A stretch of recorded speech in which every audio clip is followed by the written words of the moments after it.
stream. This is an informative exercise. It's one that provides an opportunity to hear what your issues are, what your priorities are, so that we can take that in deliberations as we decide the final budget numbers for this year. So I want to thank each and every one of you for being here. Members of the public are advised that our meetings are webcast live by the City of Hamilton and temporarily archived on the city's website. Other individuals and the media may also be audibly and/or visually recording the meeting. As well, a reminder that all electronic devices are to be switched to the non-audible function. I'm doing that right now. So if you haven't, please do. Just want to make sure I can help.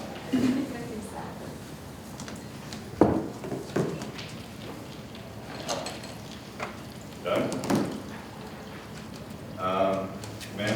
Madam Chair, any changes to the agenda? Thank you, Mr. Deputy Mayor. There are quite a few.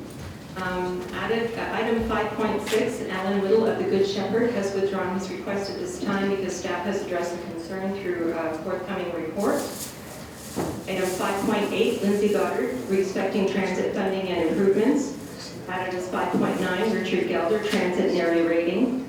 5.10, Patricia Leclerc, Arts Advisory Commission for the City Enrichment Fund, Arts and Culture Stream. 511, Keenan Loomis, President, Hamilton Chamber of Commerce. Mr. Loomis has withdrawn from this agenda as he would prefer to go to the February 17th regular GIC agenda, as this is a matter regarding tourism rather than the budget. 5.12, Jean Mayo, HSR's request for funding of 11 new buses. 513, Don Jaffrey, SPRC, with respect to the 2016 budget. 514, Denise Arkell, Neighbor to Neighbor Center, Public Health Services Healthy Living Division's Enhancement for Chronic Disease and Injury Prevention. 515, Don McLean, 2016 budget. 516, Marcia Duncan, Public Transit. 517, Claire Lockey, Dundas Valley School of Art, 2016 budget allocations. And 518, which has no copy, is from Dave Chakouski, respecting the HSR budget, 10-year plan, and area rating of transit. As well, written submissions. We have 4 added written submissions. 9.1B is correspondence from Dr. Miles Sargent, President of Trees for Hamilton, respecting the importance of trees for human health. C, correspondence from John Body, respecting parking permit and time limit exemption fees. 9.1D, correspondence from Gord Baker, respecting the 2016 budget. And 9.1E, correspondence from Deborah Welland, President of the Hamilton branch for the Canadian Federation of the University of Women. Thank you, Madam Clerk. That was a mouthful. May I please have a motion to approve the agenda as amended? Moved by Councilor Pearson, second by Councilor Green. All those in favor? Carried. Opposed? Carried. Any declarations of interest? Seeing none. Public hearings, public delegations. This is the Hamilton Naturalist Club. Is it Juliana? Juliana. Respecting the 2016 budget, importance of undertaking urban forestry strategy.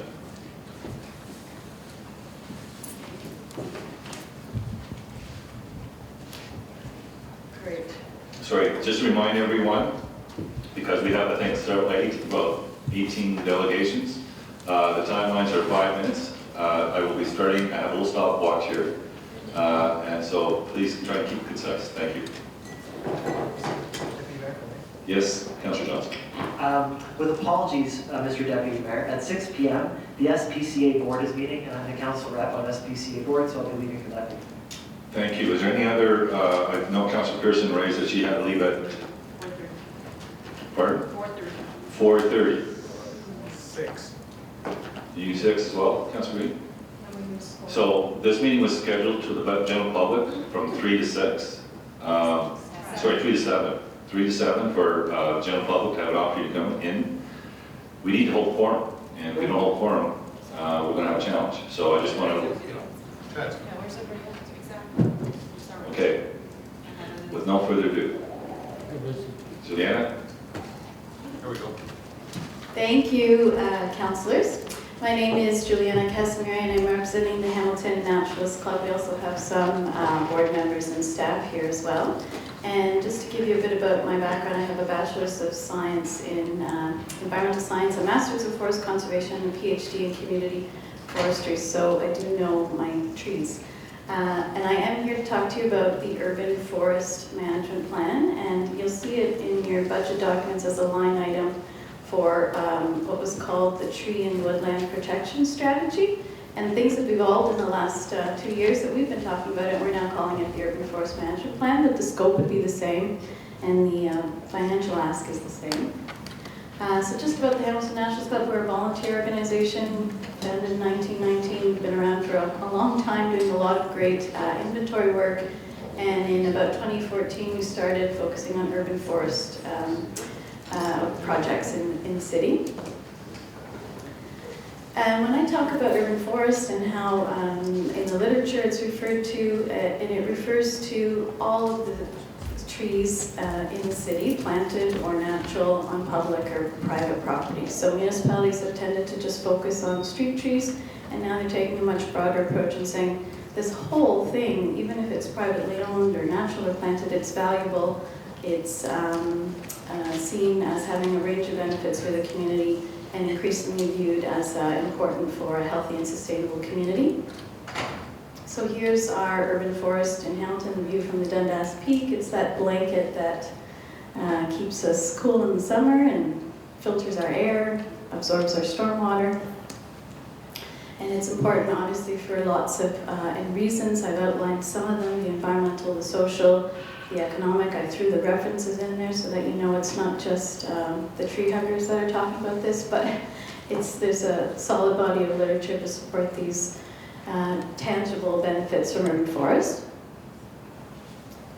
The Urban Forest Management Plan that the staff has suggested and what we're supporting would be a long-term strategic framework for sustainable urban forest management. It would consider what we have on the ground at the moment, so the tree resource composition, its condition, its distribution. We'd look at tree management policies that we have in place, who's responsible for what regulations do we need to amend or update, look at those threats that we know about, things like Emerald Ash Borer, but things that are coming down the road, and also look at best practices from other areas that are probably about, I'd say, 15 to 20 years ahead of us in our sort of urban forest management approach. And also we want input from various cities, departments, and also stakeholders. And in the end, you'd want to produce a set of collaboratively defined goals and objectives, and importantly, the implementation plan to see those accomplished with specific actions and goals. Why does Hamilton need it now? And bear with me, I have a lot of reasons, but I think they're all important. We really need to maintain and increase, if we can, those environmental benefits. Toronto did a study and they valued just the urban forest environmental benefits and cost savings at $80 million a year. So if you take that away, you're going to be paying that much more for things like stormwater, transportation, processing. Managing your urban forest well now saves you money. And we have this sort of, as I mentioned, ash tree losses, ice storm damage, this climate change which is affecting our weather patterns. And so we need a coordinated and comprehensive approach. And it's really a chance to engage residents and community groups for sustainable management of that privately owned urban forest, which in Hamilton probably makes up about 33% of our current canopy cover. Hamilton's a little behind the 8 ball, I hate to tell you, but 24 municipalities at my count in Southern Ontario are already developing or well into implementing their urban forest management plans. We have one of the lowest urban canopy covers around at 18.7. That was in 2009. That's probably gone down as a result of Emerald Ash Borer. We did set a corporate strategic, in our corporate strategic plan in 2007. We set a 30% canopy cover, but we've had no implementation plan on that in the last 8 years. We also recently approved and Council recently approved the Climate Change Action Plan, and one of the key sort of tools in there is things like low impact development, looking at securing and enhancing green infrastructure. All those things would come under the Urban Forest Management Plan. And then as part of the Urban Woodland Conservation Bylaw, which you approved in 2014, there was a staff recommendation in there as well to look at this broader picture, and they called it to produce a tree and woodland protection strategy, and that report was approved as well as the bylaw. And in the last 2 years, the Hamilton Naturalist Club and a bunch of other partners have been convening representatives. We tried to put everyone who had done anything to do with trees in one room in Hamilton, and we had 3 great meetings, about 25 participants at each meeting. We had planning, forestry, sustainability office there, Hamilton Conservation Authority, RPG, all the NGOs that do anything related to air quality or tree planting, a lot of the neighborhood hub reps.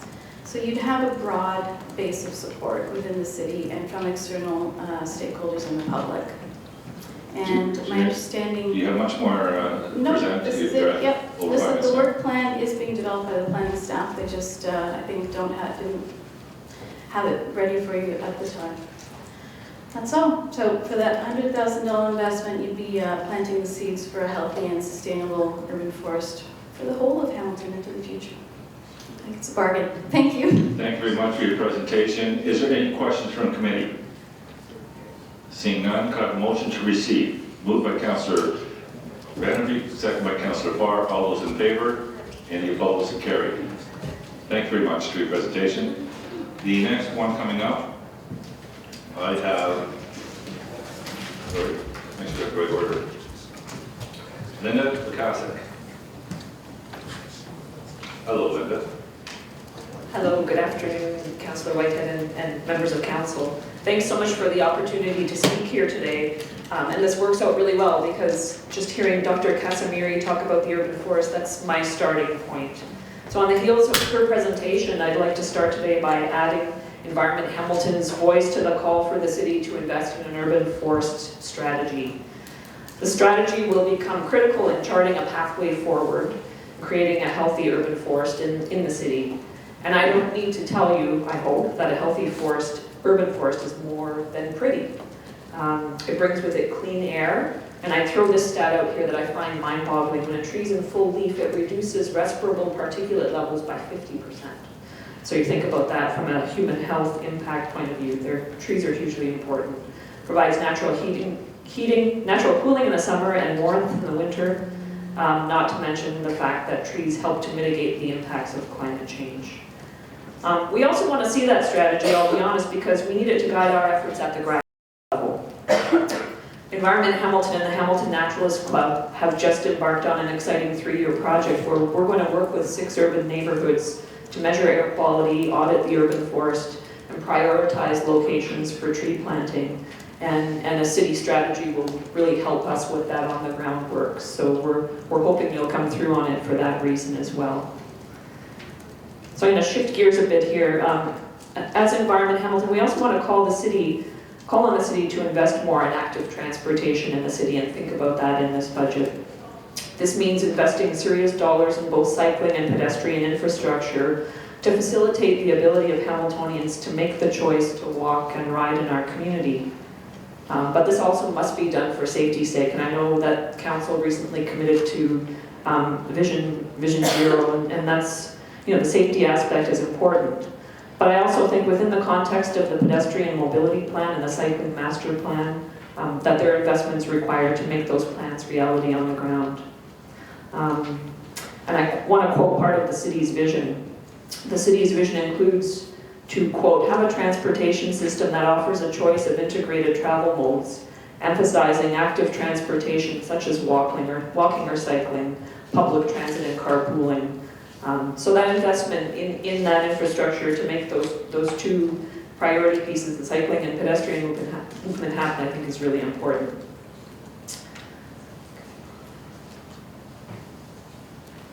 One thing we would add, we know that as a municipality there's a red light camera fund, so this seems like an ideal source of revenue to enhance city investments in those pedestrian and cycling infrastructure needs.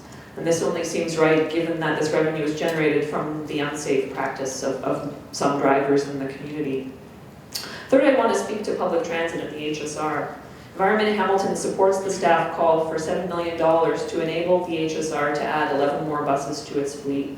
We also support the request for $5 million in funding to enable transit staff to take the first steps in looking at the need to establish a bus barn in a facility in the lower city. Because of that, looking into the future and that interest in expanding the system and wanting to have the infrastructure in place to support that. We also support the need to revisit current HSR routes to ensure that bus service is as efficient and as extensive as possible, and to think long-term about seamless integration with the LRT that we know is coming east-west in the lower city. We also support the need for the city to revisit area rating within the context of public transit, as more consideration is given to improving HSR services in suburban parts of our community. So I want to end here today by emphasizing the fact that all of these 2016 budget-related requests that we're making link right back to climate and our ability as a community to mitigate and adapt to the impacts of climate change. Consider this fact, for instance, in Canada, transportation alone contributes 34% of our greenhouse gas emissions. So some of these things that we're really emphasizing today are important things for helping our community to move around, for enhancing the quality of life in our community, but they also bring that huge added benefit of climate impact mitigation. Thank you very much. Thank you, Linda. And you're well on time. You can have a little more time if you want to fill in the gaps. No? Yeah. Councillor Johnson. Yeah, thank you. Sorry, I just got lost in Jim. Linda, you were talking about a 3-year project with the Naturalist Club. Is that similar to the Trees Count project that you did prior? That'll be a core piece of it. So we'll have urban tree audits happening in combination with street level air particulate monitoring. So it's a really, I guess, an exciting new spin on some projects that we've done individually in the past. Yeah. So it will, through your charity, will also encompass all the volunteers for that particular neighborhood as it did with Trees Count, so that the neighborhood starts to get a better understanding of their canopy? Absolutely. So this is citizen science, so community volunteer driven projects for sure. Perfect. Yeah. Good luck. That's all. Thank you. Thank you, Councillor Farr. Thank you, good report as always, and you dovetailed off Juliana with the urban tree canopy. I was interested, I don't remember seeing it on our OBL, but I'll look forward to that report, and through you, Chair, to you, Linda, were you sitting at the table with Juliana and the team that got together that she talked about in her last slide, number one, and number two, are you going to help with the answers to Councillor Johnson's questions just now to inform that planning report when it comes to us? Yes, do you mean, were we one of the stakeholders at the table? Yes, absolutely, we were there. And are you working through you, Chair, with our planning staff to help inform this work plan, this planning staff report that's actually going to come? I hope so. I'm assuming we're having some next steps on that the Naturalist Club is organizing. That will certainly be part of this. Thank you for all that you do. Thank you, Councillor Pearson. Take the chair.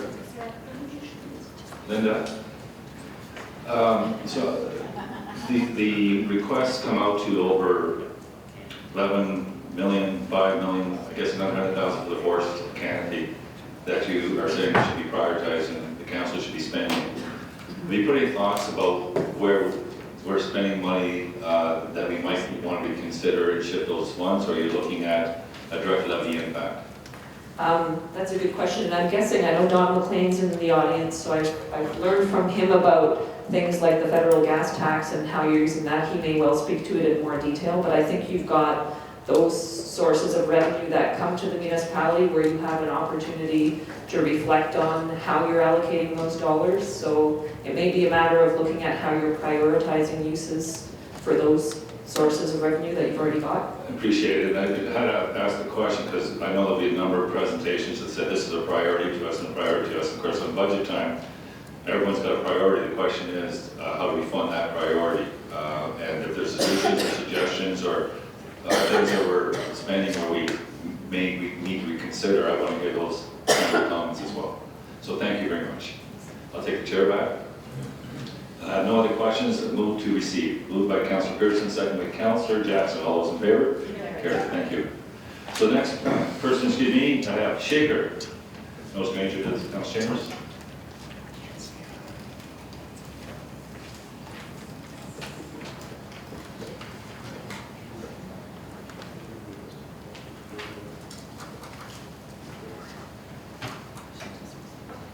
Mr. Mayor, Mr. Chairman, members of the GS, exactly. Shaker, just that mic, because it's very difficult to hear you otherwise. Yeah. Okay, thank you. Thank you, sir. As I was saying, exactly a month ago today, Councillor Chapman's birthday. I want to wish him happy birthday.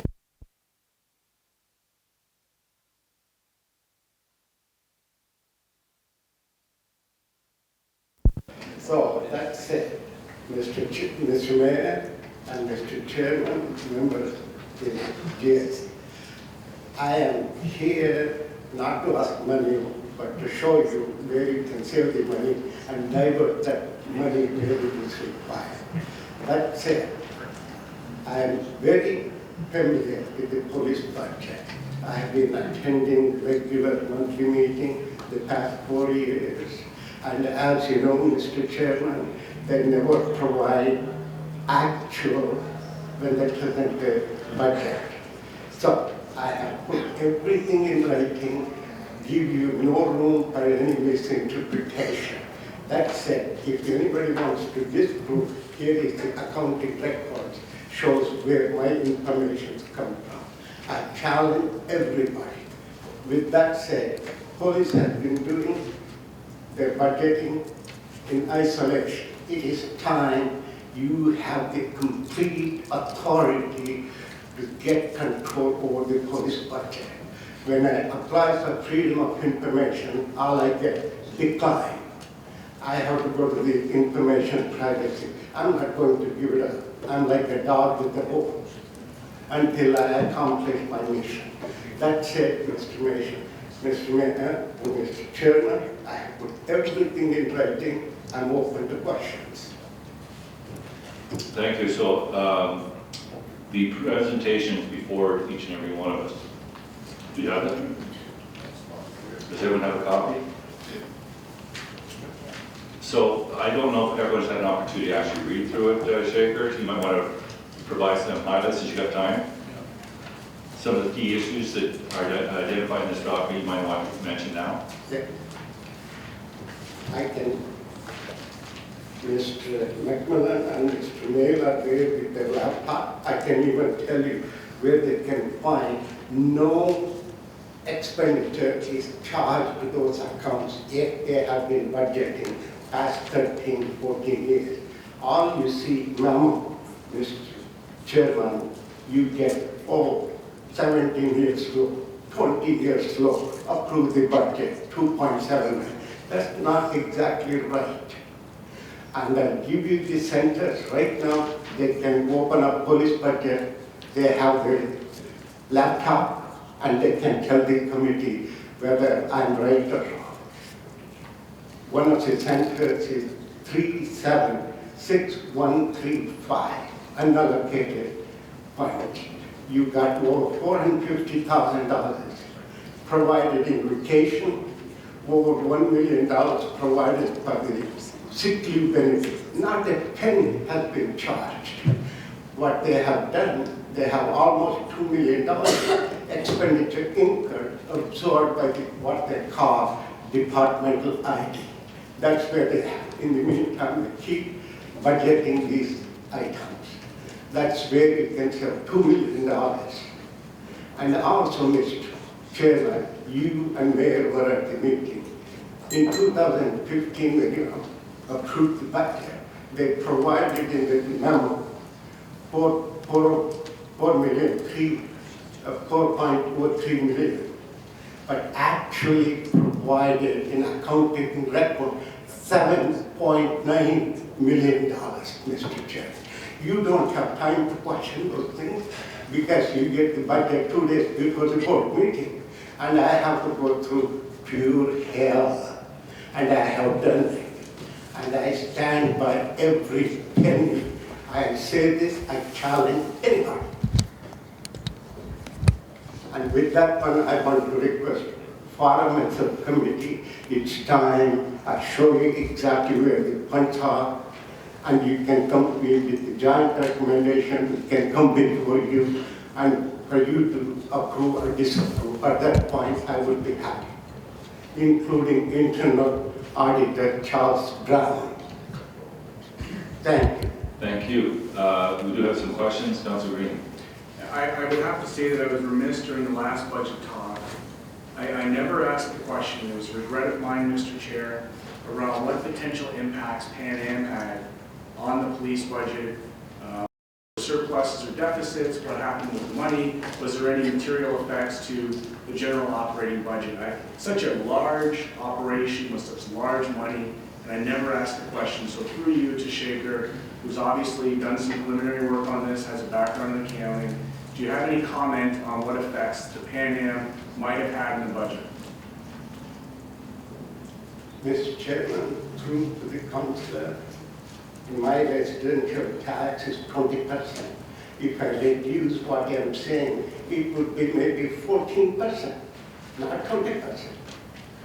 So, Shaker, the question is, Every impact it reduces, not 154 million as they have requested in 2016. It would be 147 million. so That's the question specific to the Pan Am. Yeah, subject to the Pan Am. What's your findings on the Pan Am? My Pan Am, $172,000 was written off and over all of the budget instead of carrying forward. And that's what I have highlighted in my journal entries. And I have given all active, and also now I have put a freedom of information requesting exactly that one. When I get that information, I would be happy to share it with Mr. Matthew Green. Matthew Saxton. Thank you. Any other questions on the table? Councilor Jackson. Thanks, Mr. Deputy Mayor. Welcome again, Shaker. Hi. Shaker, one thing definitely you were proven accurate and right on. I believe the police board or the police administration talked about $250,000 to do some kind of an audit. Yeah. And I think it ended up being like around $10,000. Absolutely. So, I mean, that's something that on the areas of concern you've raised, that's one thing that was absolutely proven to be right. Yeah. Shaker, in light of the departure of the former leader, and now with new leadership, both in an acting role and soon to be a new permanent leader, Mr. Deputy Mayor through Shaker, are you at least considering to give the new leadership one more opportunity to approach them with some of your concerns?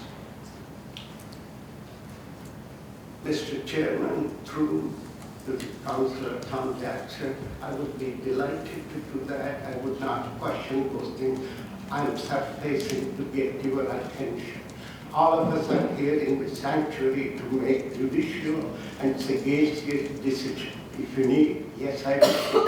But $250,000 came from the former deputy, now a civic employee, and the chief accountant telling us. And in the meantime, we have an accountant in the city there. Consolidation only costs $122,500. Where do they get it? That kind of information coming to the police board is inaccurate because they are law enforcing organization. Thank you for that, Shaker. I'm just suggesting, I'm not on the police board, but the mayor is, Councillor Ferguson, the chair is, Councillor Whitehead is. I'm just suggesting possibly there might be a new, different atmosphere there and moving forward.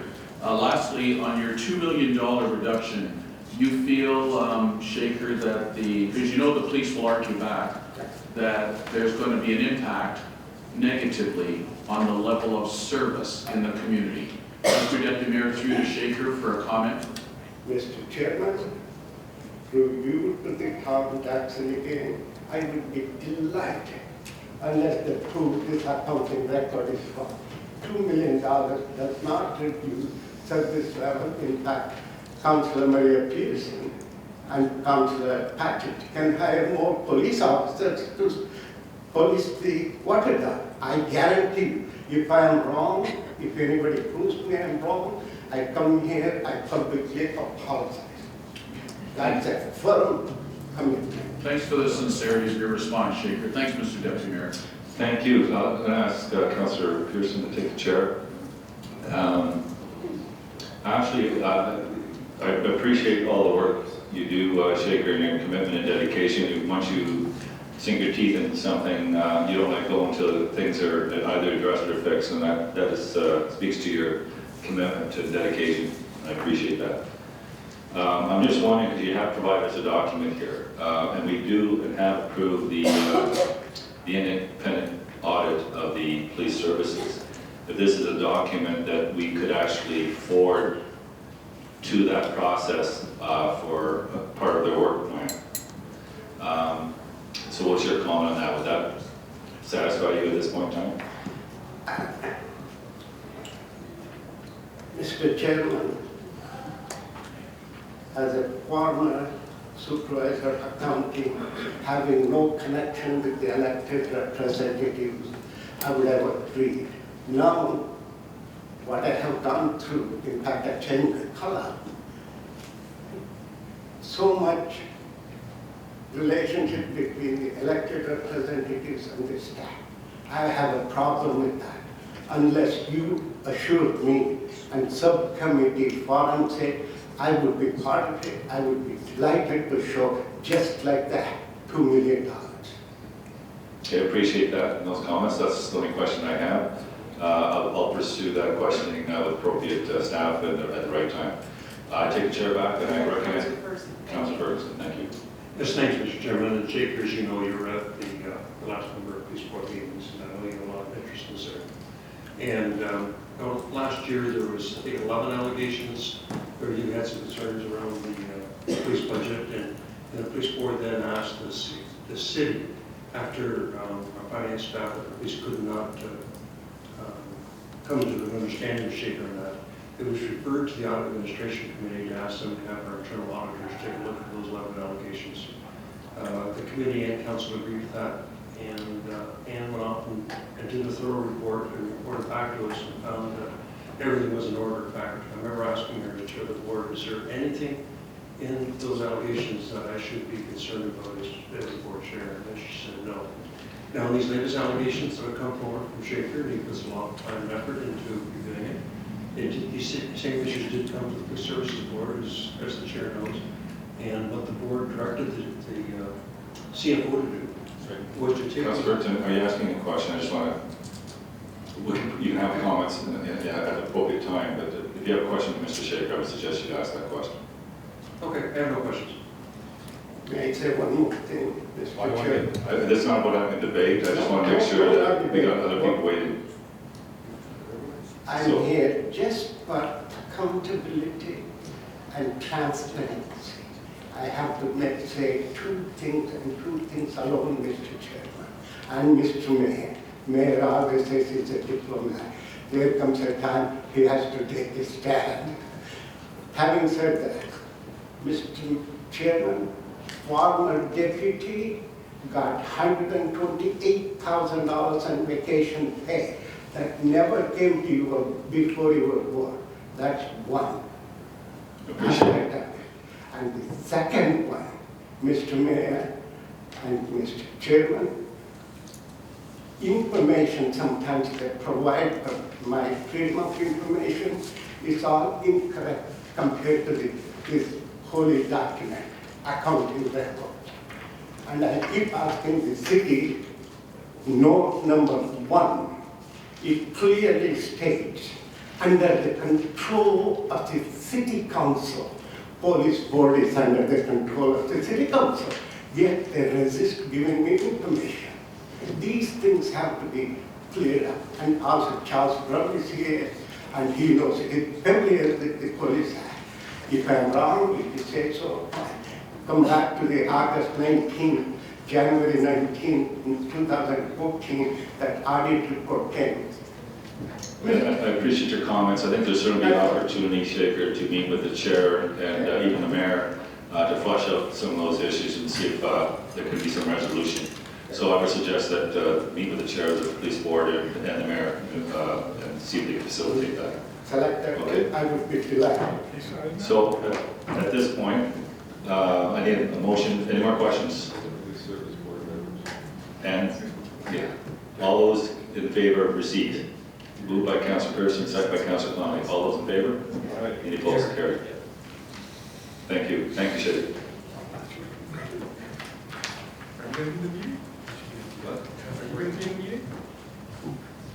My vote doesn't count, apparently. You volunteered those guys. So I think Councilor White should be there. Yeah, for sure. I will be there. All right. We have Stephanie Bay and Councilor Jackson. Mr. Deputy Mayor, you're chairing the meeting, but I thought Councillor Ferguson was just in the midst of trying to. Oh, you figure that out, sure. Please, Absolutely. to allow him to finish. Thank you. Yeah, so as I said earlier, there was 11 allocations made about a year ago and was dealt with by hand and put those to rest. And there was an op-ed written by Shaker, the inspector, about 2 weeks ago, plus the police service board has received the same information. So the board has directed our CFO to turn those issues that Shaker's raised to the external auditor, the new external auditor, and report back directly to the board on these allocations, whether they have merit or not. So we'll be hearing more, and we've got our arms around it. Thank you, Councilor. Do you want to, I should cut you off, but this was the appropriate time to continue that the explanation. So at this point, I have Stephanie Bay for the Hamilton Arts Council. Thank you. I'll just adjust the mic. Thank you. Yeah, that seems a lot better. Good afternoon, everyone. On behalf of the Hamilton Arts Council and the many artists and arts organizations that we serve, I'm here today to thank you primarily for your transformative investment in the City Enrichment Fund during last year's budget deliberations. Your approval of an additional $500,000 for the arts in Hamilton, as well as an additional $250,000 for important community initiatives, sent a very clear message about this council's vision for culture's place in our city and delivered long overdue support to many under-resourced organizations in our community, including my own and those of various arts partners who are here in this room today. As you will recall, last year's investments in the City Enrichment Fund were the result of 4 years of community-engaged research and development led by a volunteer task force of the Arts Advisory Commission and reinforced by consultations with hundreds of stakeholders in the arts. This substantial groundwork, reinforced by ongoing diligence from city staff, has placed us on a sustainable path towards canceling out the negative impacts of 0% increases and inflation since 2000 through measured and reasonable increases over 3 years, in which this is now the second year. With this year's increase of $300,000, we're talking about a significantly smaller amount than last year's milestone decision, but I do want to reinforce that potential impact will be no less substantial or spectacular. This additional investment will provide funding to 2 critical new components of the City Enrichment Arts programs. These include grants for new, made in Hamilton artistic creation, and a capacity building program for organizations that will help many of our smaller arts groups overcome the sustainability challenges they face. Both of these new programs have already received applications and are simply awaiting this council's budgetary decisions to unlock these new opportunities for cultural growth. Even more significantly, your continued investment in these programs will be matched by Hamilton Community Foundation's ongoing commitment to support the goals of the City Enrichment Fund with new arts funding of its own delivered through the Creative Arts Fund. Last year, this fund awarded 25 grants with a strong focus on small-scale arts organizations and grassroots partnerships in underserved communities. Hamilton Community Foundation made this new granting program contingent on this council's commitment to maintaining its phased investments in the City Enrichment Fund, and I firmly believe that these 2 programs, working in concert to address a wide range of needs and priorities, will offer the best possible means of distributing funds equitably across all parts of our city's arts sector. Council's leadership was instrumental in bringing about these long overdue changes, and is even more critical now to ensuring that the City Enrichment Fund continues to invest wisely in a growing artistic movement that has, in turn, made Hamilton an increasingly attractive choice for economic investment in both homes and businesses. It has been an absolute honor on my part to tell my colleagues in other Ontario cities about what's happened in this room just under a year ago when you all unanimously voted in favor of increased arts investment. There weren't many cities that got to say that last year. It was a wise and progressive decision that didn't go unnoticed beyond our city's boundaries, and one that will continue to reflect well upon Hamilton's growing reputation. I trust you will continue to stand behind your vision for arts and culture in this city and help artists keep working to make Hamilton shine. Thank you for the opportunity.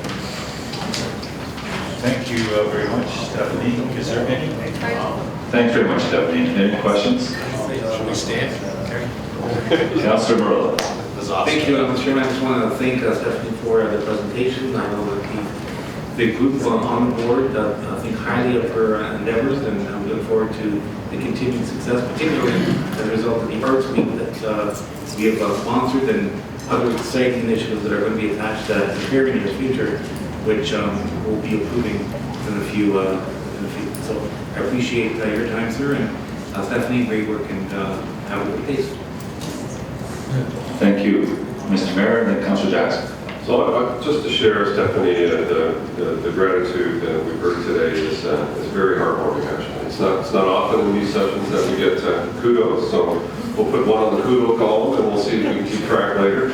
But you know, we're heading in the right direction on the arts and cultural funding. It's been very positive, I think, collaborative working relationship, and I think the Community Foundation ought to be credited for phoning up some money as well. And it is a budget item that we're going to have to approve this year as well to keep the ball rolling. So thank you for all the good words. I think it really has given us some good traction, not only in the arts and cultural community, but I think in terms of the prestige that we've received as a community for actually stepping up our arts and cultural funding at a difficult time actually to do that. So kudos to this council for actually making that step, and thank you for your advocacy and good work. Thank you. Thank you. Thank you, Councillor Jackson. Stephanie, could I get a copy of that speech so I could laminate it and put it in my office? I'm just kidding. Thank you very much, Stephanie, for your kind words. Mr. Deputy Mayor, you also represent the Hamilton Arts Council. Have you folks put in a submission for a grant request? Because I know traditionally you do. Yes, yeah, we've put in our request for operating funding through the City of Richmond Fund. You may want to check with our staff tomorrow, please, just to make sure that that submission, unless you've had it confirmed, that it's in, because being on the committee, we went through a number of organizations and programs that kind of had a little bit of a question mark in terms of whether or not it was received. So if you're comfortable and staff have assured you it was, great. If not, you just may want to touch base tomorrow, just to make sure. Thank you. I'm fairly confident. I'm getting an audit from our contact there, so I'm sure all is. Members of committee who I'm on with the grants don't know what I was referring to when I've been asking that question. Okay, Thank you. understood. Thank you. Thank you. Can I ask Councillor Pearson to take the chair for a moment? Stephanie, I remember when you started this journey, and it was a different presentation at that time. It was heartfelt, it was forceful, it was to the point. And so not just you, but many arts groups came forward to instill the benefits of making investments in arts in the community. So I just want to thank you and all those that shored up that message to let people like myself recognize the importance of making those investments. So I just want to extend my thank you. Thank you. I'll take the chair back.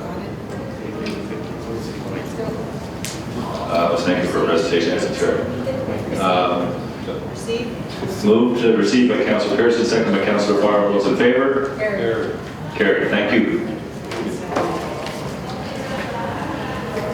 We have Robert Burgess. You here, Robert Burgess? Respect the Hamilton Police Services proposed 2016 budget.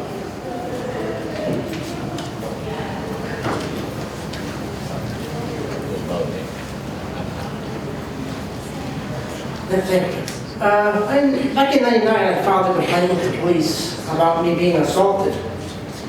And I went to a justice of the peace about it, and the justice of the peace said it wasn't an assault when it was. I went to the police and told them to investigate the justice of the peace for obstruction of justice. They said, the justice of the peace is right, but when I asked them to explain themselves to me, they refused to. And in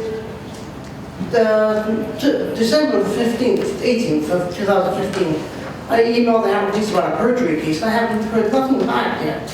I believe that the courts are swamped and the police are under pressure not to have this, so they don't arrest people. I've had it happen many times. I've been falsely arrested by them several times. But the budget should be reduced because they're not spending the money investigating crimes. They're spending the money covering up crimes. Okay, is that your presentation? Okay, thank you very much. I see if there's any questions around the table. Seeing none. Commissioner C. Motion to receive and refer to that. I would suggest that if you have a presentation, again, you could meet with the police services chair or any board member collectively, or even the deputies to have those discussions to resolve it, because this is really not the venue for that. But we'll could certainly facilitate that dialogue for you. I filed a complaint against the chief because I told him about it, and the police services board said they didn't think of it. Okay, I'll talk to the chair and we'll see if there's an avenue that you can sit down and have that dialogue and sort those things out, okay? Thank you for coming forward. It's been moved and received, moved by Councillor Ferguson, second by Councillor Farr. All those in favor? Any opposed? Carried. We have Joanna Bleeker, seconding Hamilton.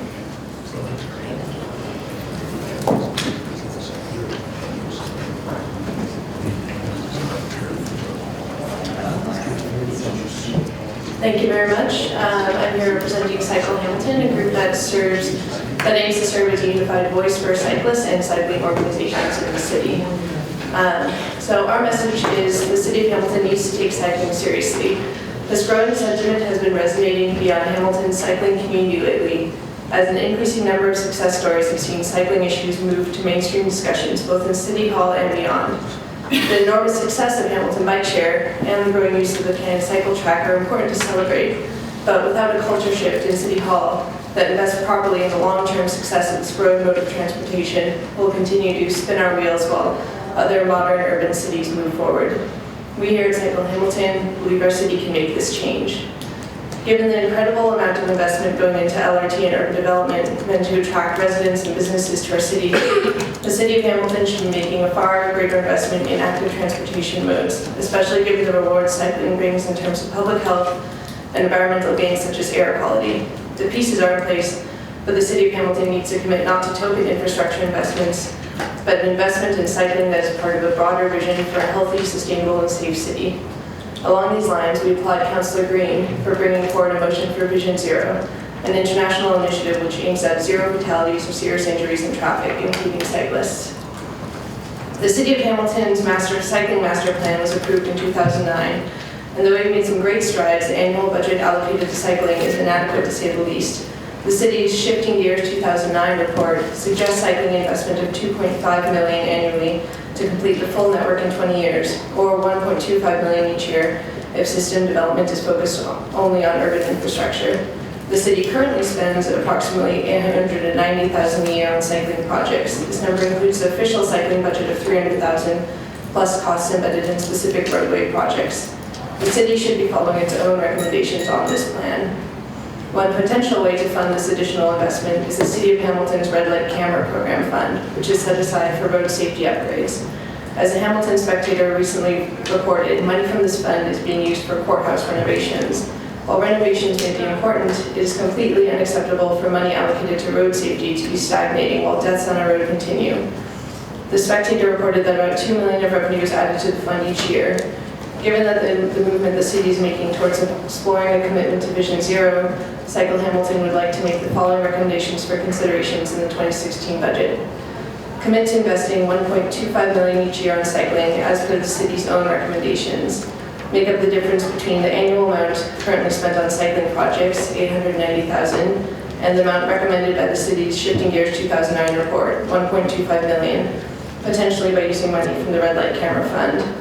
In the wake of Jay Keddy's death in December, the city has started to move forward to install a cycle track on the Claremont Access. In January, councillors discussed pooling funding to move this project, priority number 23 in the 2009 master plan, forward with urgency. However, city staff responded with a recommendation of plan for 2017. One of the major reasons for this recommendation was a lack of space in the cycling budget to take this project on. Given that we are all on the same page with the need for safe cycling infrastructure to prevent death and injury of those traveling between the upper and lower city, this investment is long overdue. Secondly, we recommend that you hire an additional staff person dedicated to cycling infrastructure. With the staffing and resource shortage at the city, it is understandable that many plans have not moved at all. By hiring an additional staff person, the city could move forward in a more concerted effort to install and develop our cycling infrastructure. This position could be aligned closely with planning around LRT and complete streets in the lower city. Given the incredible investment being made in infrastructure planning and changes in the next 10 years, it makes complete sense to budget for an additional person to move the city's plans forward. This person could also ensure that the remainder of the city's planning staff are trained in best practices for cycling infrastructure design and liaise between various city departments, for example, public health and public works, to create opportunities for collaboration on cycling-related projects. We also recommend that, similar to the Cannon Cycle Track, an external consultant could be hired to plan and design the Claremont Cycle Track. This could relieve the staffing shortage named by city staffers as a reason the Claremont Cycle Track is not yet moving forward.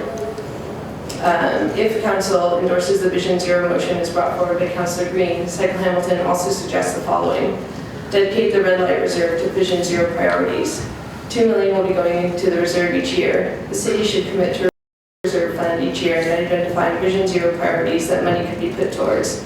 For example, money could be used this year to accelerate installation of the Claremont Cycle Track or tackle the redesign of Aberdeen Ave, called for by local community groups and endorsed by council. So, those are our recommendations. Thank you very much. Thank you. So we have questions. I have Councillor Green, Councillor Farr, are you still on? Sure, Councillor Green and Councillor Farr. Thank you very much, Mr. Deputy Mayor, and I appreciate the presentation, Joanne. I share your views on the red light funding as a way that we can move some of these projects along.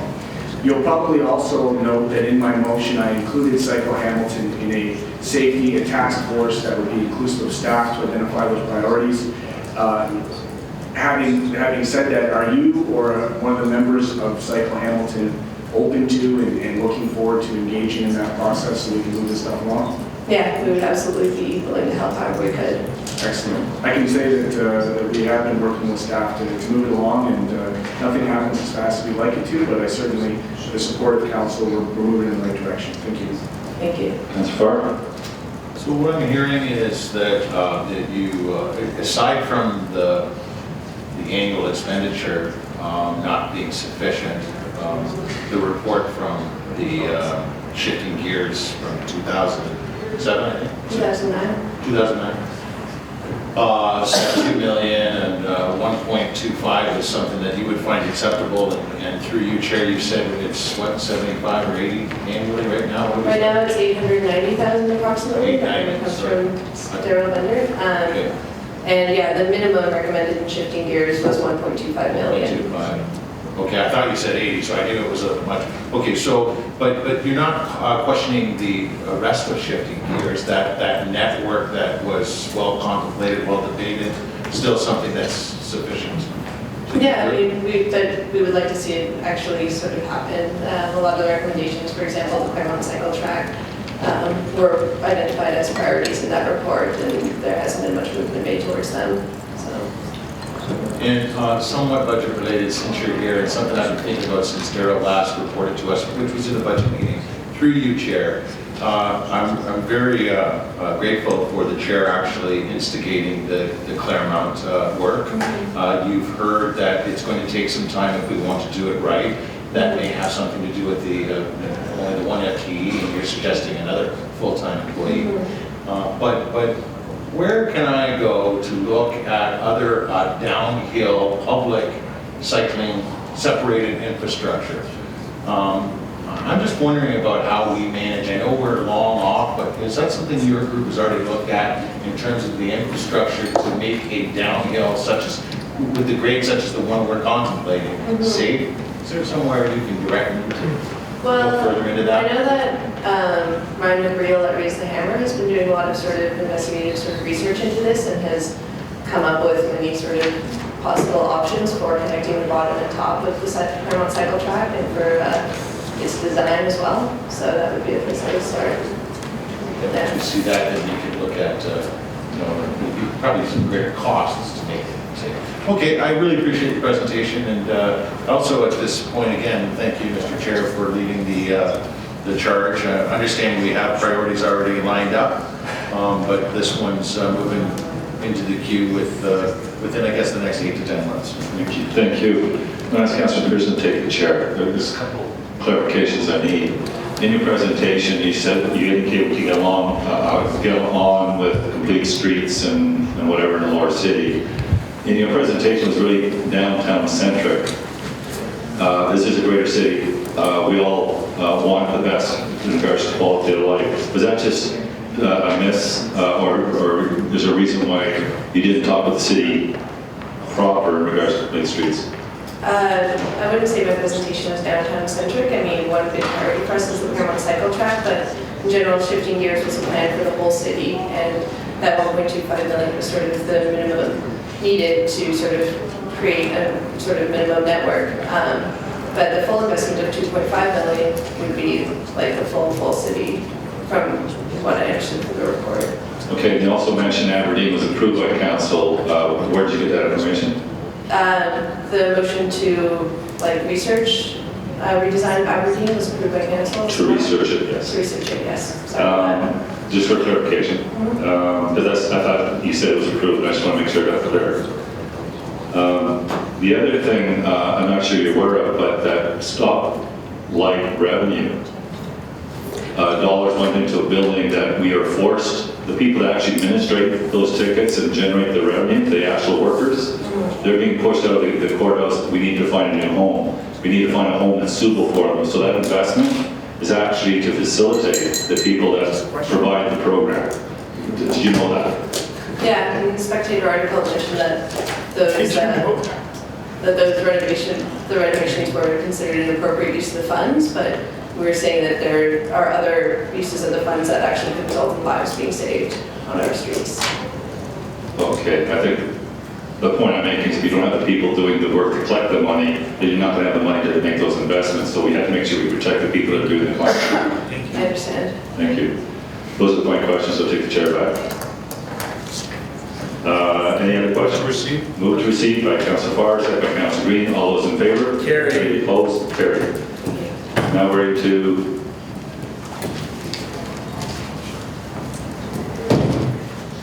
Lindsay Goddard, Transit Funding and Improvements.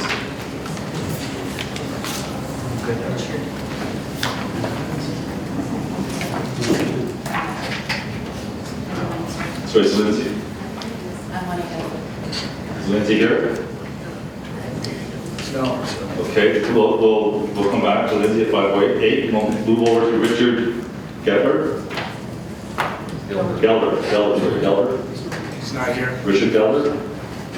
We'll move on. We'll come back to that as well. Patricia LaCara.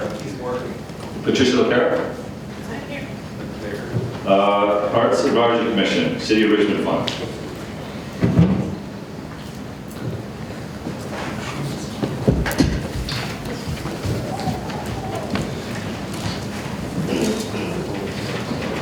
More praise? Don't fall off your chair. Thank you. Well, the New Arts Advisory Commission for this term still awaits to form. As the past chair of the Arts Advisory Commission, I feel it's important to say thank you to all of you, Art Council, City Councillors, for investing in the arts. Your unanimous support for both the New Arts Funding Program as part of the City of Richmond Fund, along with its $5,000 injection in 2015, was tremendous. The increase of monies has enabled the city to more adequately support the funding needs of our growing and successful arts community, but just as important, by supporting the implementation of a new arts funding program process proposed by the Arts Funding Task Force has improved the framework and guidelines so city staff can more effectively and efficiently facilitate the overall arts funding programs. Since I'm currently not an active member of the Arts Advisory Commission at this time, I'm going to take some liberty as the Executive Director of the Hamilton Children's Choir to personally thank the city for its investment of $35,000, and would like to use the Hamilton Children's Choir as an example to demonstrate the decision to further invest in the arts was worthwhile. Since 2006, the Hamilton Children's Choir received $1,649 from the City of Hamilton.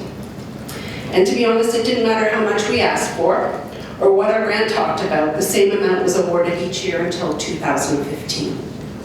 The City of Richmond Fund awarded the Hamilton Children's Choir $35,000, and as an organization, not only do we understand this is a big deal, but we feel a huge responsibility to ensure it's worth the future investment going forward. So here is Hamilton Children's report card. Since 2006, we have been providing, and actually over 40 years, providing life-changing learning experiences through music opportunities. And that contributes to creating a great place for people to live and children to play. We have been fiscally responsible organization that's grown in budget size from 120,000 to 460,000. We've seen growth in membership from 80 singers to 210 singers, and we see no cap on that growth. We've grown from 2 programs to offering 6 different programs for children and youth. We employ 17 staff, 1 full-time, 2 part-time positions, and 14 contracted conductors and musicians. We're an inclusive community program that has not prevented any child from participating for any reason. We're seen as a worthwhile investment by both private and government funders. Since 2006, we've grown our fund development area from 18,000 to 118,000, and that doesn't include the City Enrichment Fund. It is a go-to organization when high-profile events need a choral performance. It was the Hamilton Children's Choir who performed at the closing ceremonies of the Pan Am Games at the Rogers Centre in Toronto that was broadcast around the world, and it wasn't the Toronto Children's Choir. And just last week, the Hamilton Chamber of Commerce announced the Hamilton Children's Choir as a finalist for the Outstanding Business Award in the not-for-profit category. So again, the Hamilton Children's Choir is just one example of the many others within the arts community with a similar report card that are worthy of the city's investment. Although a lot of success has been realized, there's still more work to do in the area of arts funding.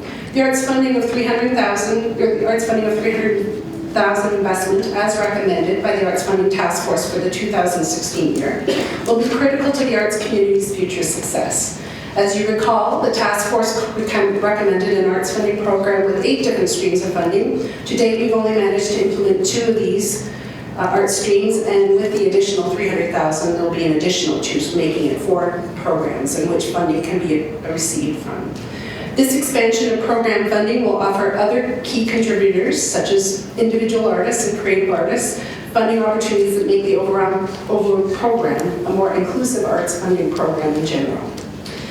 Again, the injection of more money is very important, but what's important is how we spend the monies. And we strongly encourage the grant subcommittee member to really trust the final arts funding decisions presented this year by John Hertel and the City Enrichment Fund team. These decisions have been made using an adjudication process that involves a panel of subject matter experts. These adjudicators are selected based on recommendations by the artists and arts organizations applying for funding and play a critical role in ensuring both the program eligibility requirements and artistic integrity are met. By respecting the granting decisions presented using this approach, you city councillors are better ensuring the taxpayers' monies are being wisely spent. Also, it offers you a report card outlining why the investments are worthwhile, should at any time your constituencies challenge you about investing in the arts. Arts and culture still continues to play a major role in why the City of Hamilton is flourishing. The city's investment in new arts funding and program has played a major role in this. By adding an investment of $300,000 this year, you will be amazed at how the community will benefit as a whole. Again, we thank you, City Council, for your support, and we look to an even better arts funding program in the future. Thank you very much, Patricia. Any questions? Comments? Seeing none, move to receive. Moved by Councillor Partridge, second by Councillor Hollins. All those in favor? Any opposed? Carried. Thank you. Should I try back? Just the other 2 arrived yet? We have Lindsay Bedard, one once. Richard Gelder, not here yet? Still 6, okay, so we'll that 6. Thank you for that clarification. And we're moving on to Keenan Loomis, President of the Hamilton Chamber of Commerce.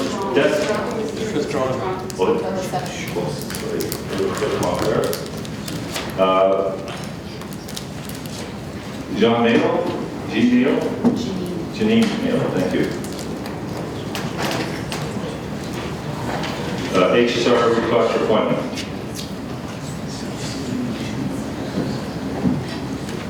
Yes. Mr. Deputy Mayor, some of these people may be coming from work, so they may be a little bit late.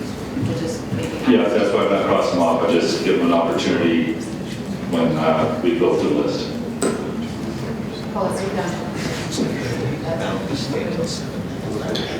Thank you very much for allowing me to address you. My remarks are predicated on concern, first of all, concern specifically the HSR request for the funding of 11 more buses. And my remarks are predicated on 3 important reports that were approved by council. First of all, the Rapid Ready, which you remember, I hope, and I hope that you have it close at hand at all times, a 5-year multimodal transportation plan approved by Hamilton City Council on February 2013.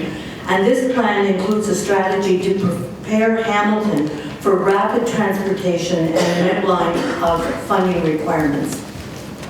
The second important report is the pedestrian mobility plan, also approved in 2013, which aims to rebalance pedestrian and vehicle mobility on Hamilton streets by providing for pedestrian needs, which also includes easy access to public transit. And the third is Hamilton's plan for an age-friendly city, adopted by Council in October 2016, which underlines the need to consider the needs of an increasing aging population when making policy decisions, and in particular to ensure that the city's transportation systems enable older people to participate in community life. Now, in 2015, last year, Council approved HSR fare increases with the commitment to improving service. And I'd like to remind you that the Senior Advisory Committee accepted the increase of fares for seniors because access to public transportation is of vital importance to seniors. And along with the fare increase, Council approved the purchase of 14 buses out of a total of 25 that are needed to meet the HSR needs at the moment. This year, HSR is requesting money to purchase the remaining 11 buses. And I'm here to underline the importance of approving this request. The request is made in context of the 3 reports mentioned above, and the fact that the population has accepted the fare increases. And so this year, Council must commit to purchase the 11 more buses. If these buses are not provided, then Hamilton is stalled in a worsening public transit system that will take even more money in the future to fix.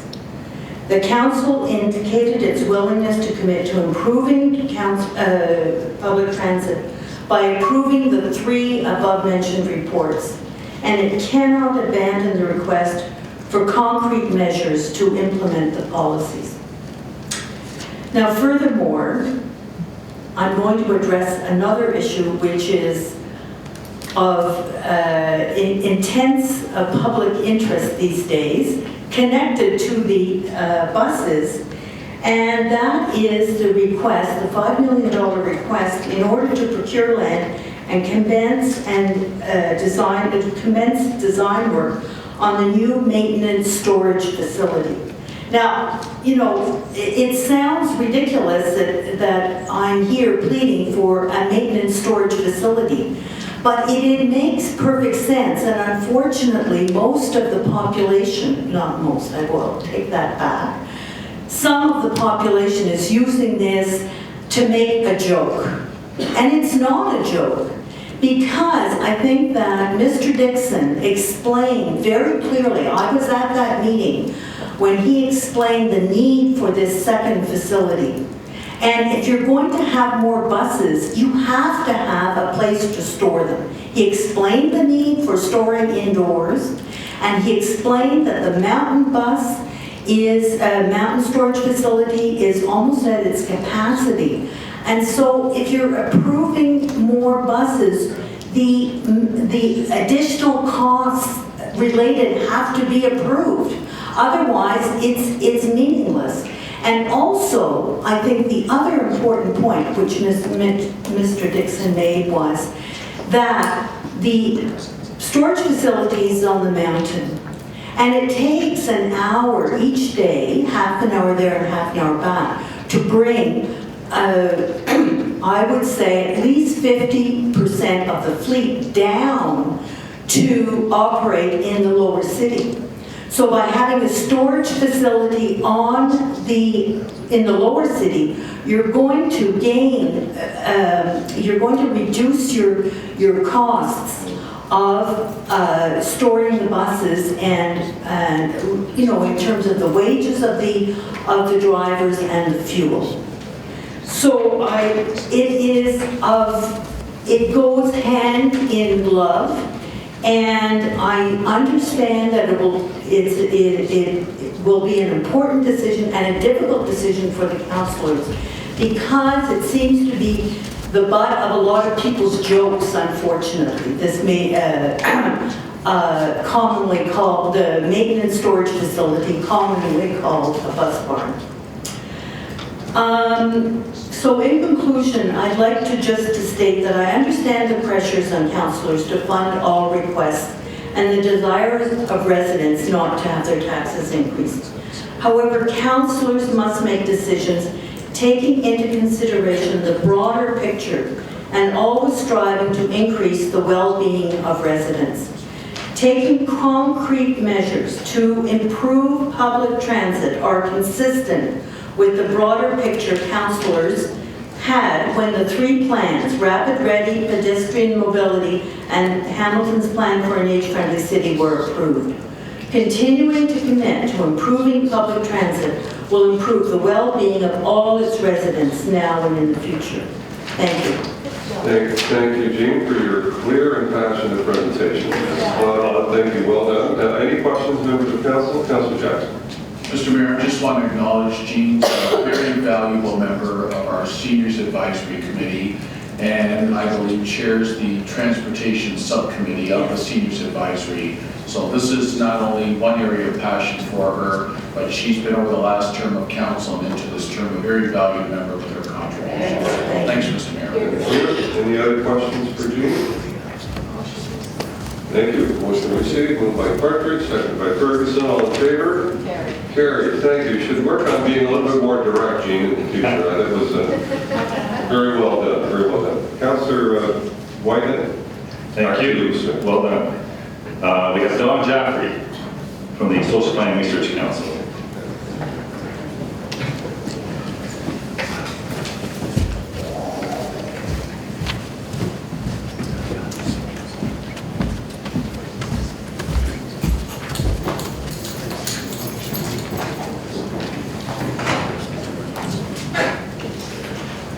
Good afternoon, Councillor Whitehead, members of council. Thanks for this opportunity to address you with respect to city budget deliberations.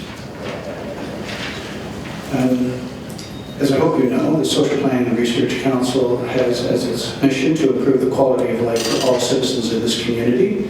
But of course, we're particularly concerned with the access to opportunities that those people in our community have who might be marginalized, particularly if they're living on low income. So part of what we try to do is pay attention to their experience, their issues, and changes that we might make as a community that will improve conditions for them and overall make our community a better place for everybody. We have been participating over the past few weeks in budget discussions with the federal government. Those discussions have been held locally, and we have done the same with the provincial government. So we're pleased to be a part of this municipal budget discussion. We're trying to echo the same themes in all of those presentations. We understand these budget discussions and your challenges in understanding and arriving at a budget for the city is a complex process. We also understand that the other levels of government have a different revenue stream to draw from, largely income taxes, and that gives them the capacity to implement progressive taxation strategies that can improve our community's condition, and it really better equips them to deal with many of the social programs that we have been advocating along with you. So, social development programs that would include poverty reduction strategies, income benefit programs in particular, the the initiatives to create affordable housing across our community and in communities around us. If we want to improve, and we've been recommending to them improvements in childcare, making them more accessible, more affordable, paying attention to living wage issues and concerns, as well as a range of other public health initiatives. And many of those are captured in planning documents, both federal and provincial and municipal, that you would be familiar with. And I think have already been well thought through. There's been a lot of community participation in those dialogues, and they have resulted in good plans. Your task in particular is to make determinations about how to use revenue stream that you have available to you locally. That's predicated on property tax. What I'm going to do in this presentation, I hope to keep it short, is to really just draw your attention to a couple of items in particular that we would like to have you consider as priorities for increasing investment. And those two priority interests we would recommend to you are investments in creating affordable housing and making the greater investments in supporting transit and its development. We understand that property tax property tax is actually a progressive form of tax, but one of the reasons we would invite you to use more of your resources, the resources available to you to invest in creating affordable housing and public transit, is because those are investments that would be of greater value to low-income members of this community, whether they're disabled, not working, or working and earning low income. If they're paying property tax, and a greater portion of their income will be going to pay property tax than other high-income earners. So then it might make some sense to say, well, if low-income earners are paying a higher percentage of their income in property tax, maybe it makes sense to ensure that they're receiving somewhat disproportionate, larger benefits from the investments that are being made using property taxes.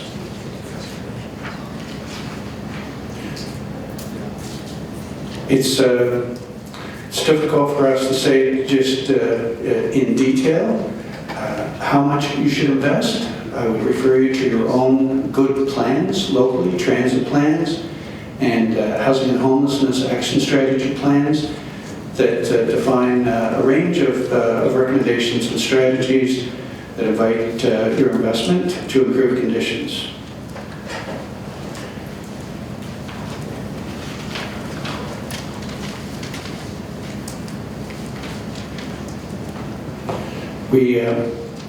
One of the things we would recommend against is, for transit in particular, is increasing transit fares as a way of addressing the need for increasing investment in transit service.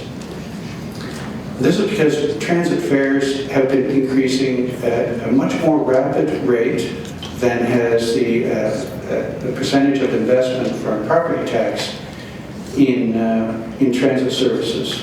So we think that really the best choice at this point would be to turn to property tax as the best revenue stream as a basis for increased investment in transit. Transit fares are also a very regressive form of financing a public transit system. It's, of course, calls on the users to pay a fee. However, users tend to be, again, low income and really have less available disposable income to cover a rapid and dramatic increase in costs of that kind.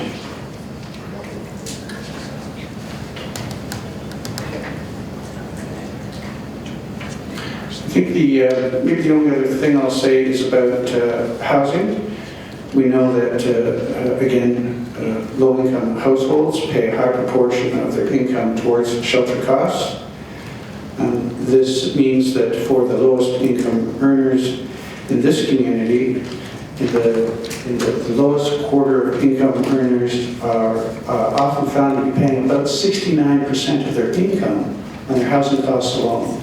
So that creates other risk conditions for them and their families living in this community, and so it's important for us to address that condition and take action to improve it. Now, again, we understand that the province and the federal government are in a better position given their tax revenue sources to address this essentially a social program initiative. But we know that this community, this council has been making good efforts to work with the province and the federal government to arrange partnerships where all three are making good investments, combined investments in creating affordable housing. So we're encouraging you to redouble those efforts and follow through on those commitments. And partly because our own housing and homelessness action strategy, as you know, called for reducing the social housing waiting list by 50% by the year 2023. And we're not making progress at this point towards that target. We, in fact, appear to be losing ground in succeeding at that target. So again, there's another indication that a change in investment strategy is required. Don, you're past the 5 minutes. So. Okay, well, I think I've made my point on behalf of the Social Planning Council, so thank you for your time, and if you have questions, I'll try to answer those. Thank you, Councilor. Mr. Chairman, thank you very much, and I'll tell you, based on your presentation, it's music to my ears when you're talking about progressive versus regressive forms of taxation and how it impacts someone who's marginalized in our community. Just yesterday, we had Craig Foyle here speaking to our emergency community services. And to you, Mr. Chairman, in that presentation, which he will be presenting at the United Nations and did so 10 years ago, there was no real mention of that challenge municipalities are faced with, particularly when much of that challenge is directly correlated to the fact that we continue to marginalize, the most marginalized by regressive form of taxation at the general level. So through you, Mr. Chairman, to Don, if you can just elaborate on that specific aspect and how important it is, and that we reverse that regressive form of taxation. The fact that we're the only province or jurisdiction, the entire Western Democratic Hemisphere that actually has housing and social services on the backs of the general levy is a sad state of affairs that I hope through that United Nations presentation is exposed to a point that action is taken. So through you, Mr. Chairman, if you can elaborate on that, I'd greatly appreciate it, and perhaps in the layman's terms, because it seems as though the majority of the public just doesn't understand the challenges that we're faced with as it pertains to that issue. I like that question. I'm kind of disappointed Keenan Lewis isn't here, because I think Keenan and some of his colleagues would point out to us that really in the end there's only one taxpayer. So, you know, everybody who's paying taxes needs to pay attention to these issues and find out what would be the appropriate level of commitment of resources on their part through the tax system to attend to these really community interests. We're trying to pay attention to the well-being of, you know, our friends and family and the brothers and sisters and neighbors. So we all have a responsibility. You know, we also understand that really the greatest capacity to attend to the needs of disadvantaged members of our community is in those areas where we have generated wealth and prosperity. That gives us, in those places, I think, the greater capacity to attend to the needs of people who have been less successful or otherwise disadvantaged from conditions of health or whatever. So that's why I offered an indication that we have been speaking to the federal government and the provincial government in their budget consultations about the same issue, because we think they're in the best position to use a progressive taxation system to make the appropriate investments at the appropriate rate to improve conditions in our community. But really what we're saying by coming here today is that we're looking for all levels of government to do what they can to invest in solutions to these conditions. And you know, the thing about Hamilton is actually a kind of echo the compliments that you've been offered by others. I think Hamilton's actually a well-informed, a well-engaged community. They're well-informed and well-engaged because of your efforts, because of your deliberations, your consultation process. And I think that making sure that people are engaged and informed puts all of us in a better position to understand what we can do locally and what we have to do across the province and across the country to improve conditions. So I think Hamilton's actually doing a pretty good job of that. With your support, you are making good investments. I think what we're offering at this point is you, along with other levels of government, need to continue that work and we think reinforce investment in a couple of social priorities so that we can do even better. And through you, Mr. Chairman, I think the commitment is here. The problem that we're faced with is ensuring that we're creating a foundation that's going to be sustainable. And at present, through you, Mr. Chairman, we're not creating a sustainable foundation because we're not in total control. And when 50% of our operating budget is out of our control, but yet we tax for it, the general public believes that we do control it, it's a sad state of affairs, and it's a democratic deficiency that needs to be dealt with. And until people understand that and change occurs at the ballot, at those levels of government, we are very vulnerable and susceptible to budget restraints and challenges, and they're only going to get worse, not better. So through you, Mr. Chairman, at present, you're right, we're making these additional investments that don't belong to general money, but we're doing it because it's needed. But we can't do it forever, hence the need for action now rather than later. Because if we wait too long, it might be far too long before we do that. So through you, Mr. Chairman, that's the point that I think needs to be consistently communicated to the federal and provincial government, but more importantly, understood by the public. Because as you know, in the world of politics, things don't change until the issue becomes a ballot issue, and it's not at that point yet. So I appreciate your time, Mr. Chairman. Thank you. Councillor Collins. Thanks, Mr. Chairman, and Don, thanks for the presentation. And I know the SPRC has long advocated for affordable housing improvements, transit, and other issues well before it's become the issue that it is today in terms of being at the front of the national discussion in terms of infrastructure upgrades and where we go with the national housing strategy. So I thank you for raising the issue. There is something though in your presentation where it speaks to the waterfront development principles adopted by Council state 25% of the land should be set aside for affordable housing. The city has still not taken action on following through with that. And I wonder where that reference has come from, because I don't recall us ever adopting a percentage in terms of the West Harbor. And although there has been discussion in the community, I don't know if we have a formal policy. Everything else that you have here, some of it has been taken from our strategic plan and our housing and homelessness action plan. But that reference there, is that, where is that from through you, Mr. Chairman? Actually, I might have to look that up because I thought there was a reference to that in the Housing and Homelessness Action Plan, 52 recommendations that were made. I know, too, that there was, even as recently as today, actually an article in the National Spectator that talks about actually an intention to have a look at applying that formula to the development of housing down in the Tiffany Park area. I think that I would just encourage you to, as a council, consider doing what you can to support that arrangement. I appreciate that. No, and I appreciate the advocacy and everything else that SPRC and you personally have done in terms of making it an issue, not just in Hamilton, but to our provincial and federal partners as well. Thank you. That's the only question I have. Thank you. Councillor Jackson and the Mayor. Thanks, Mr. Deputy Mayor. Don, thank you again. Good seeing you, and appreciate all you've done in this community as the ED for the SPRC. Two questions, Don. You realize the political landmine it is for transit in the suburban communities.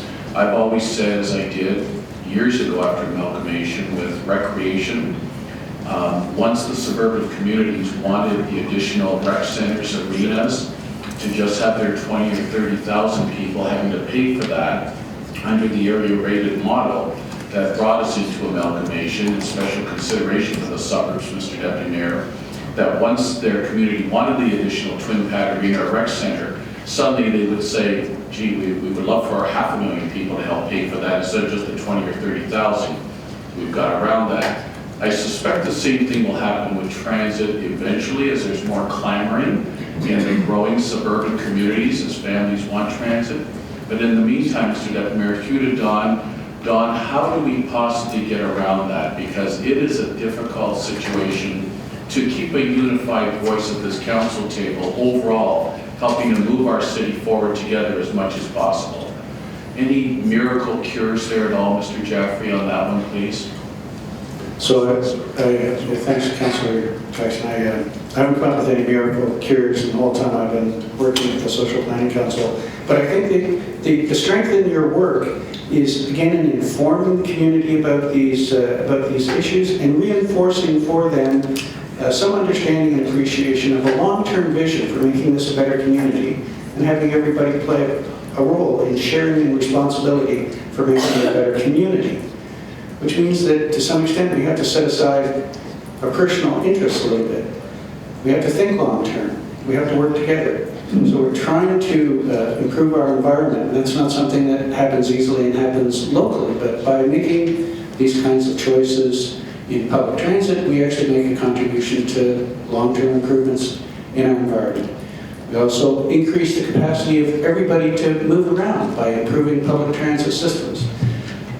At least in theory, it makes it a little better for all commuters, workers, people who are moving goods, to move those goods easily and more successful and so contribute to prosperity in our community if we have a public transit system that works in a well-integrated and seamless way with those other systems. But at this point, we'd say really to be successful with that long-term vision, we have to change our investment strategy a little bit, otherwise we won't get there. And we have to understand that we're trying to do this as a community in combination with our personal interests. Appreciate that prudent response, Don. Thank you. Secondly, Mr. Deputy Mayor, you know, Don, a few years ago, in light of possible future fare increases, especially for the working poor and those that are poor in our community, we want to have accessibility to get from one point to another in our community at as low a price as possible. We set up the Affordable Transit Pass program. I think we put about $500,000 in it. Mr. Deputy Mayor, through to Don. Don, can you give us some ideas to the uptake of it? Are enough of the community players in the community, is the messaging getting out there to those families and individuals that that particular program is available? Through you, Mr. Deputy Mayor.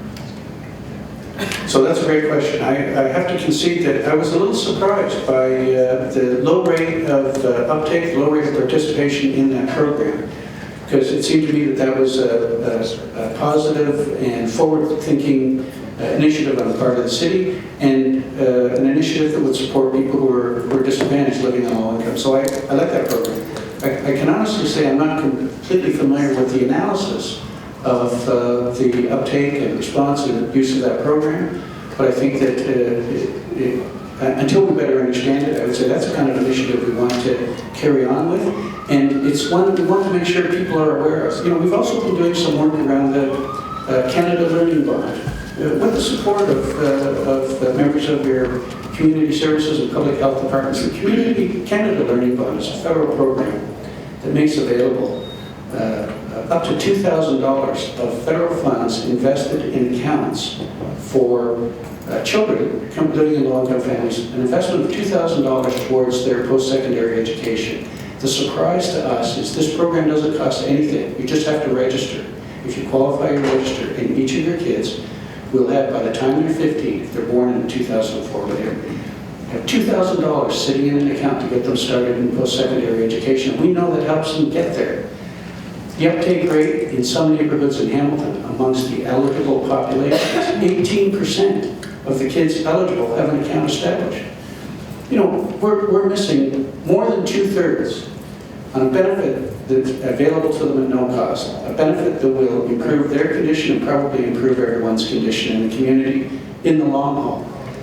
It's like the transit support program. Say, this is a program, I wouldn't understand why people don't participate in that program other than they just don't know, or they have more immediate problems that are creating distraction, stress, and complicating their lives, and so they're really not able to go through the business of making the application, filling out the form, kind of going through a bit of a bureaucratic process to make sure that they legitimately qualify for a benefit. But when those benefits are there, and people know about them, I think we should expect that the participation rate would go up considerably.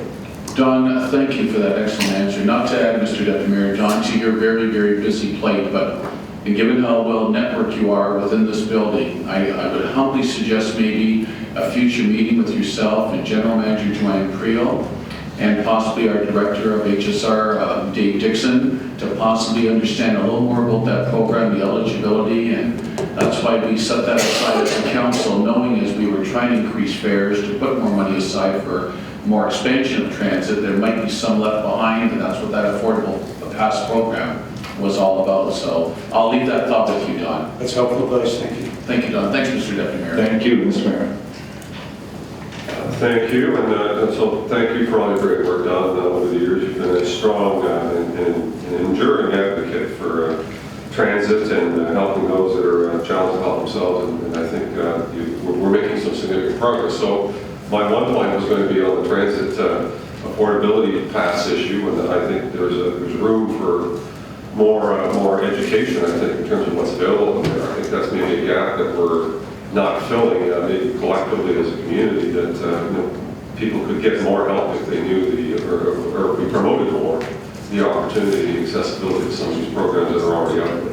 But having said that, so there's room for optimism, though. I mean, I just spent a couple of days in Ottawa meeting with ministers and Prime Minister, and the infrastructure programs that they're talking about are going to be very significantly focused on state of good repair for social housing, which is a significant issue for us, and building new, filling the gap. So it may not solve the entire problem, but it certainly will help us make some progress. And I think that's in large part due to advocacy from folks like you, leaning on the government, saying this is a need that we can no longer afford to ignore.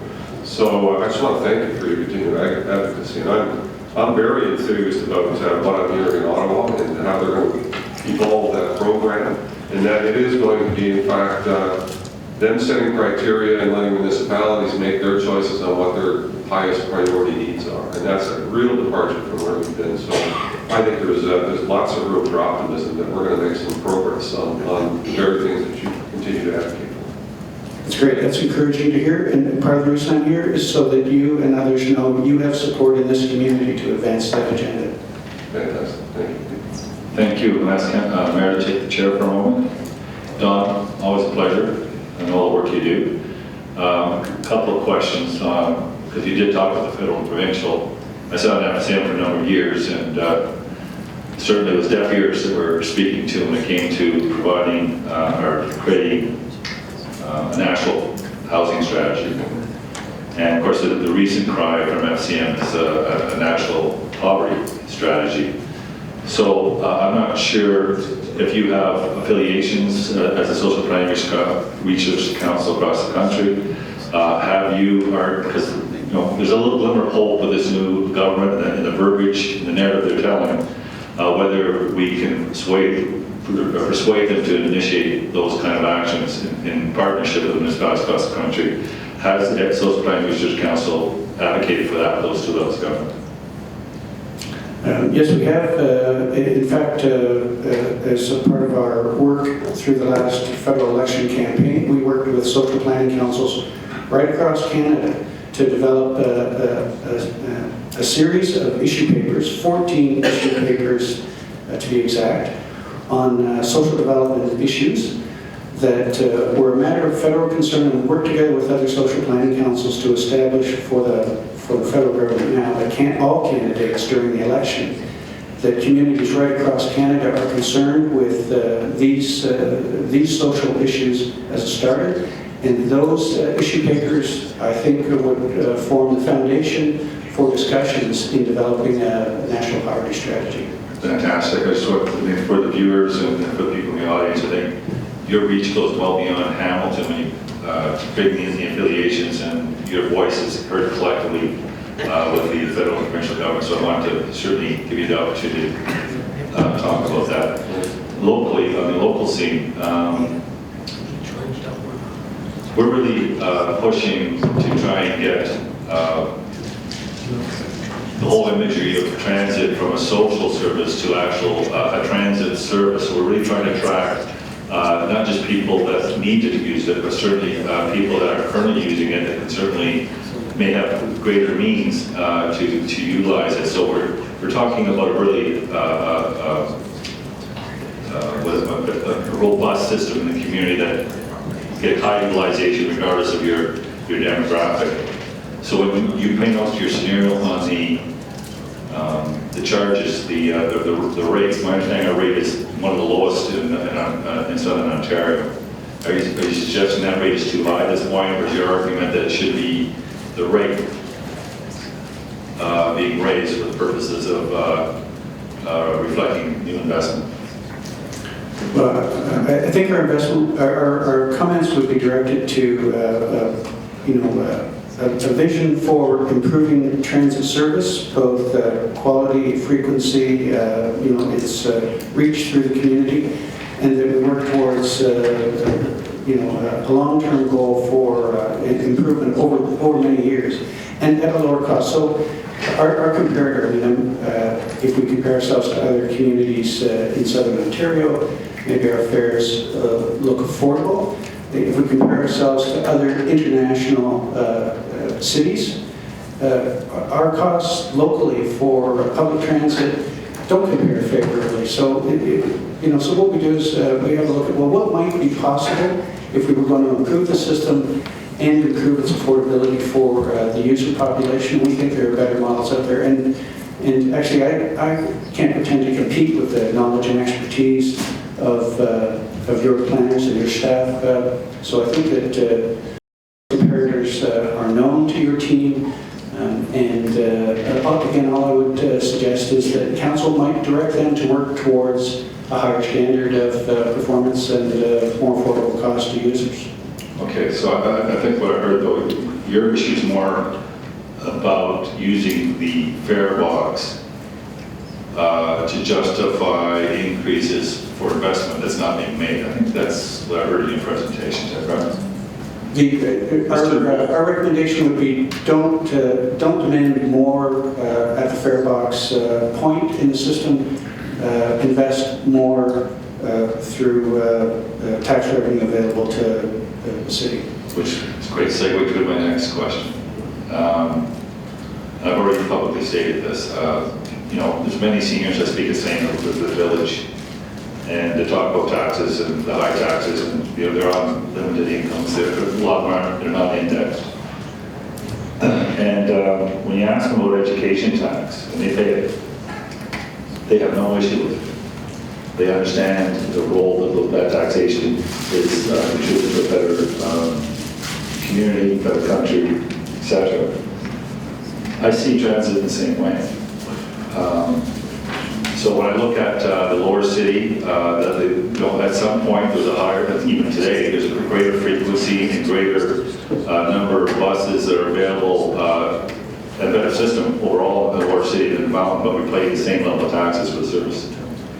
So, and I'm not complaining, by the way, because eventually it'll come. Is there a question? Well, I'm getting to the question. You need to understand the matrix before you can ask the question. So, in that context, it's not about whether you have the service today, it's about whether you're investing in for tomorrow. So do you agree with the premise that our transportation should be treated as like education, and that everyone should be contributing equally to that service? Well, I would most like to see people who can best afford it supporting public goods, rather than leave the burden to people who can least afford it. So I think that that's always a condition we have to pay attention to.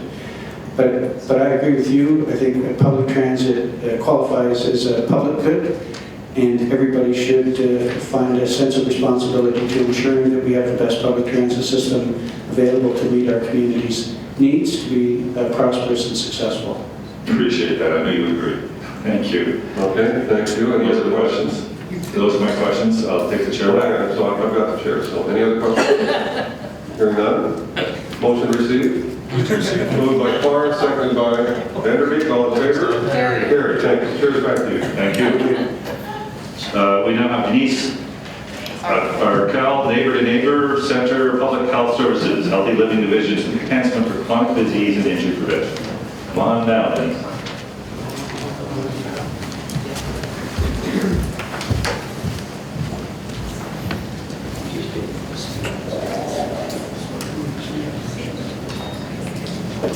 Good afternoon, and thank you so much for the opportunity to speak to you again about our Hamilton Community Food Center. For 30 years, Neighbor to Neighbor has been meeting the issue of food insecurity head-on. What started as a small food bank has evolved into an indispensable part of Hamilton's social fabric. For the last 2 decades, Neighbor to Neighbor has been working in a leadership role on citywide food and poverty prevention measures. Among many examples, we hosted the Hamilton Food Forum, which brought citizens, organizations, and city officials together to discuss the tough questions around food issues. We currently manage the Hamilton Community Garden Network. We also partnered with both Boards of Education, Taste Buds, and Public Health on the Edible Education Program and Guide, a resource now accessible to every teacher in the city that connects children with learning opportunities around healthy, locally produced food. Our work in these areas was the deciding factor in the decision by Community Food Centers Canada to award Neighbor to Neighbor as a partner in the National Community Food Center model. CFCC is giving the Hamilton community an investment of over $1 million over a 5-year period to build and implement programs for the Community Food Center under the leadership of Neighbor to Neighbor Center. National endorsement and leadership also comes with a national voice that will work to create federal and provincial policy around food. So what's the difference between a community food center and a food bank? We get often asked that question.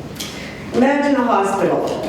The emergency food department in a hospital is similar to a food bank. A food bank gives emergency food supplies to people who are in crisis. A community food center goes beyond the emergency room care to offer a host of other services. A community food center engages people from low-income communities in order to build health, hope, skills, and community. CFCs are resourced to ensure consistency of service and quality of food.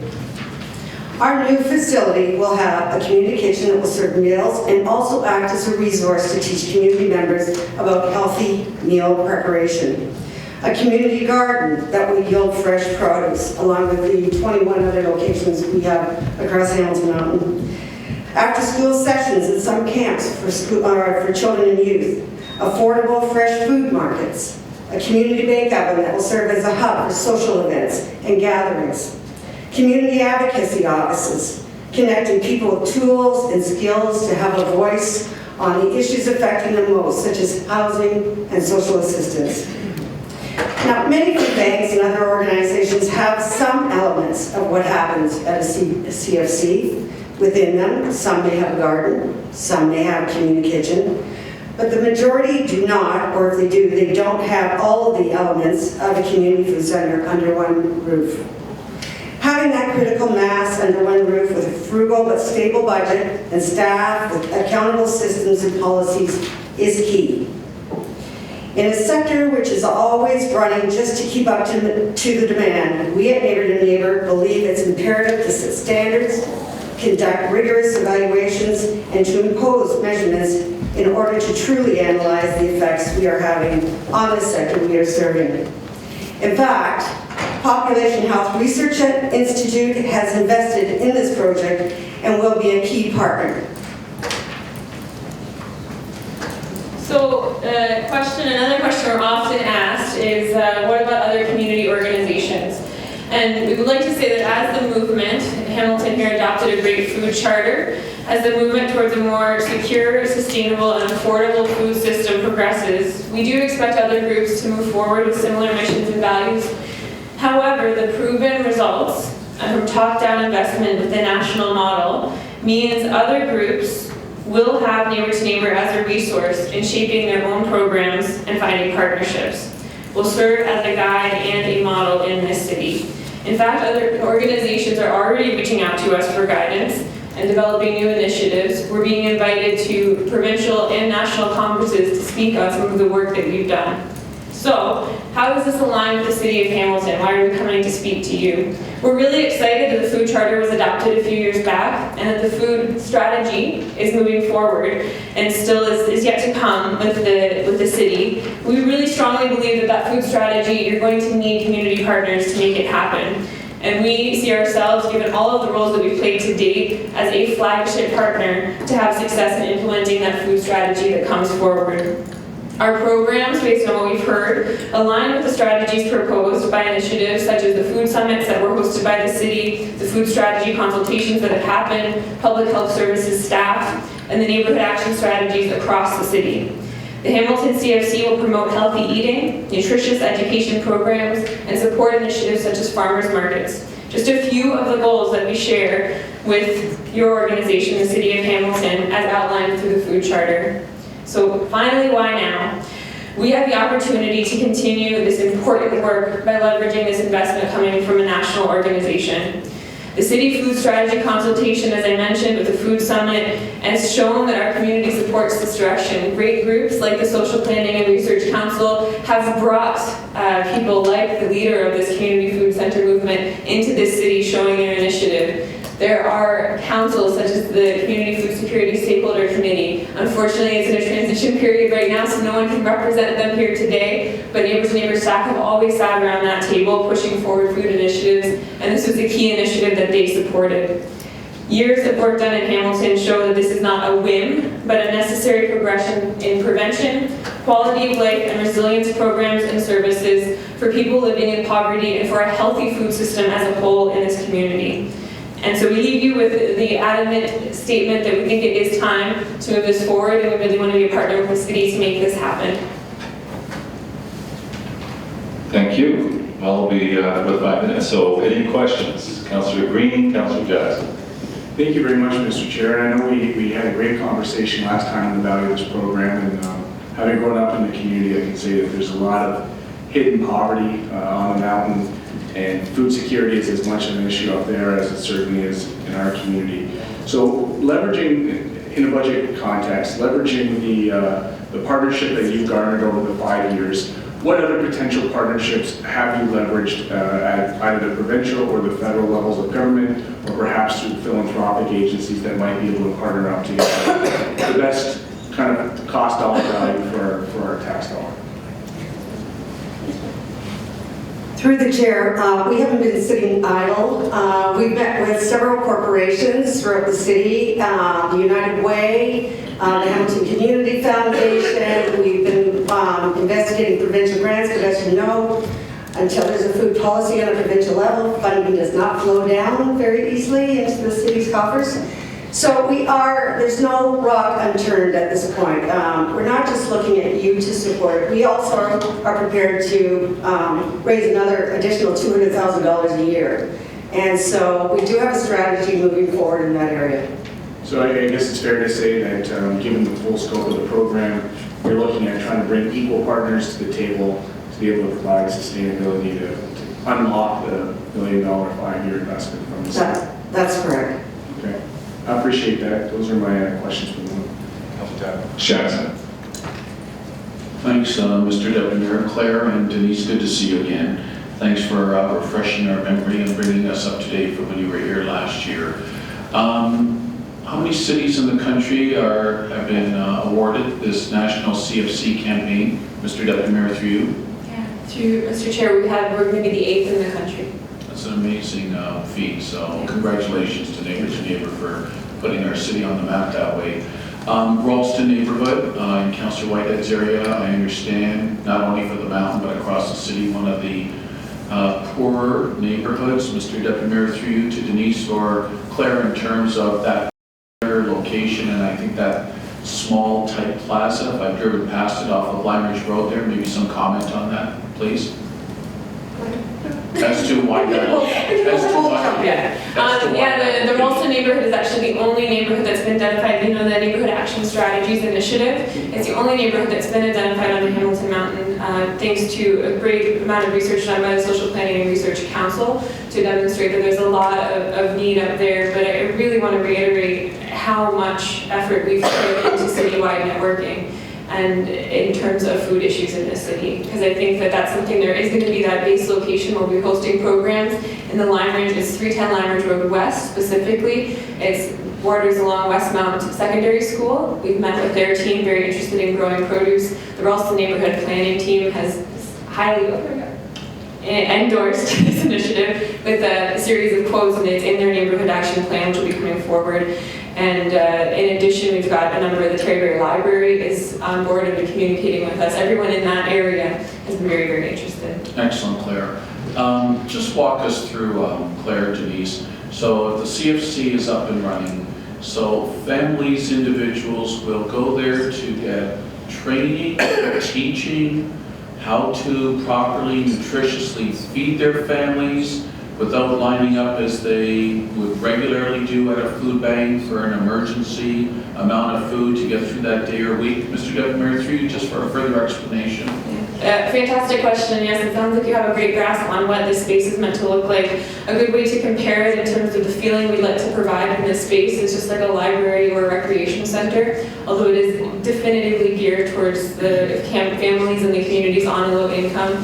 But it's used to promote things like this edible education guide that we referred to. That's a guide that any teacher in the city can access so that their kids can get out to farms, they can get in-class field trips, in-class presentations, anything that they can to enhance the knowledge our community has about food in line with that food charter and hopefully that food strategy. Someone has to blaze the trail here. Some of these food conversations going on in the city, and we've spent a lot of time on the ground doing that. And I think not only will that be that vibe, they'll be learning in the kitchen, they'll be growing food, they'll be gaining connections, and they'll be learning to advocate for some of, as the councillors have mentioned today, some of those provincial and national things that we need to move forward here.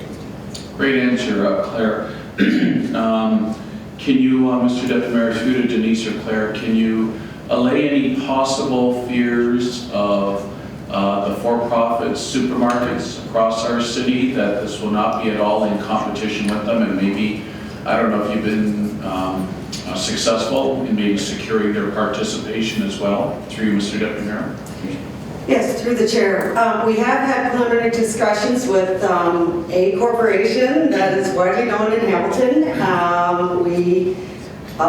They've expressed some interest, but we're in the beginning of that conversation. So, and there was no discussion about fear of competition. Good. Last question, Mr. Deputy Mayor. So if I recall from your budget request, Denise, it was for $200,000 a year for 5 years from the city. You know the pressures we're under, your citizens, taxpayers as well. Can I just throw just a thought, with no obligation, if we were to, this Friday when we deal with your referral and all the other enhancements, the other couple of dozen enhancements, if we were to, if council were to approve, let's say, a $200,000 startup for year one, with the caveat that you would report back in a year on outcomes of this unprecedented, if you will, CFC, up and running, implemented, and up and running in our community. Mr. Deputy Mayor, through to Denise or Claire, would you be open-minded to that? Absolutely. Actually, we look forward to it because we do really feel that the outcomes that you will see from the Community Food Center will be worth investing on in the future. Okay, we'll take that under advisement. Appreciate the open-mindedness, Denise. Thanks, Mr. Deputy Mayor. Thank you. Ask Mayor to take the chair for a moment. Denise, Claire, it's been a bit of a run. I was so excited to hear about the funding, but not only that, but the work you do in our community and continue to do. I also appreciate the fact that you have this up because they'll be coming forward in the upcoming days to make that's the Ralston Neighborhood Association, the presentation of the plan. And I know that you were one of the stakeholders that contribute to facilitating this business plan for that neighborhood, so I want to thank you for that as well. What you didn't talk about is the scope and the breadth of this program. I wonder if you could just expand on it, because we did talk in the past about it's a pilot, it's an opportunity to proof of what's it called, evidentiary objectives and so forth that become to understand the benefit of the particular program, but also because of your expertise in delivering it, It's also very transferable at a much lower cost to smaller type models throughout this community. Can you just expand on that? Yeah, so in terms of this kind of follows along with Councillor Jackson's question as well. There's the programming that's going to be happening right on site there. So the potential impact of that we're projecting is multiple thousands of people actually interacting with the site itself.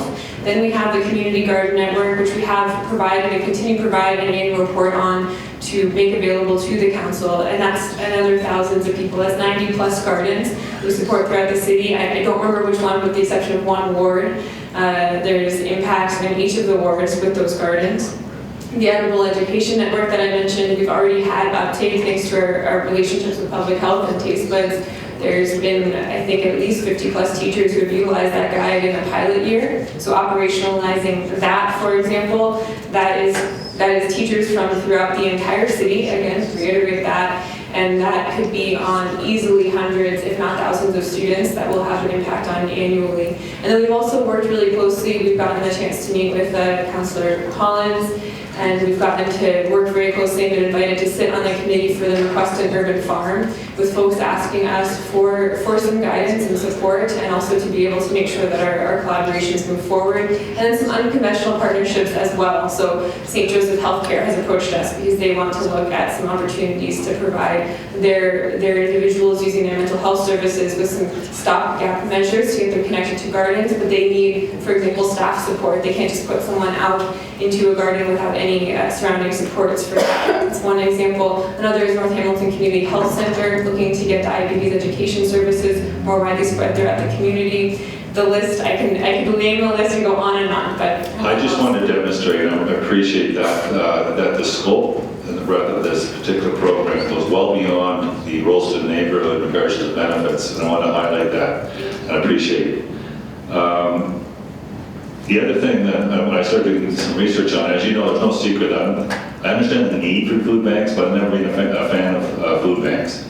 But when this model came in, I said, okay, now you're talking, because it lends itself, not only the stigma is gone, but you're creating a communal neighborhood type atmosphere for people to learn from each other, as well as the professionals within that kitchen, as well as many other health professionals, whether it's social services, public health, St. Joe's. So really, you got a greater level of connectivity for those people in need, which certainly will see better outcomes. Is that describing it very accurately? Yeah, I would say it's a very accurate description. The whole idea of the community food center model is that we're dealing with beyond just one issue of food. It's the food system issues. Another stakeholder that we haven't even mentioned is restaurants. So we're collaborating with restaurants, drawing some national attention for some of the work they're doing, and continuing to move some of the efforts I think we've seen made in this city to bring a different food culture available to people of all different income levels. And I appreciate that. And my last comment, Councillor Green and I, part of the Hamilton, with the mayor, part of the Hamilton Queen's Park Day, met with the minister, and I actually talked about your program specifically as a pilot in the city of Hamilton. I talked about the purpose of it. I can tell you the minister and the chief of staff took a keen interest. So I want to follow up with you and the chief of staff. I got the chief of staff card. There may be, ministerial, they might have some dollars that can flow for a pilot program outside of the broader policy position that we take advantage of. So I just want to highlight that as well. So those are my comments, and I'll take a share back. Maybe. Okay. Thank you. Any other questions? Any other questions? We proceed. Moved by Councillor Green, second by Councillor Vanderbeek, to receive. All those in favor? Carried. Opposed? Carried. Thank you very much. So now we have, I believe it's Don McLean. And we know he's here. We always look forward to getting to Don.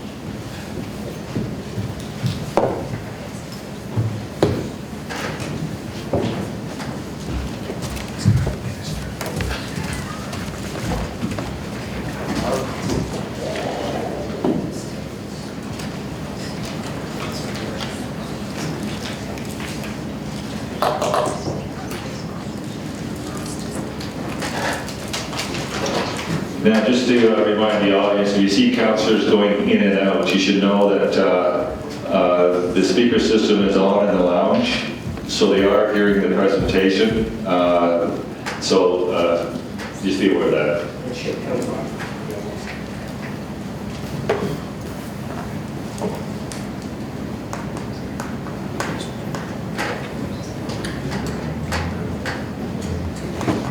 Sorry to hold you up here, Councilor Whitehead.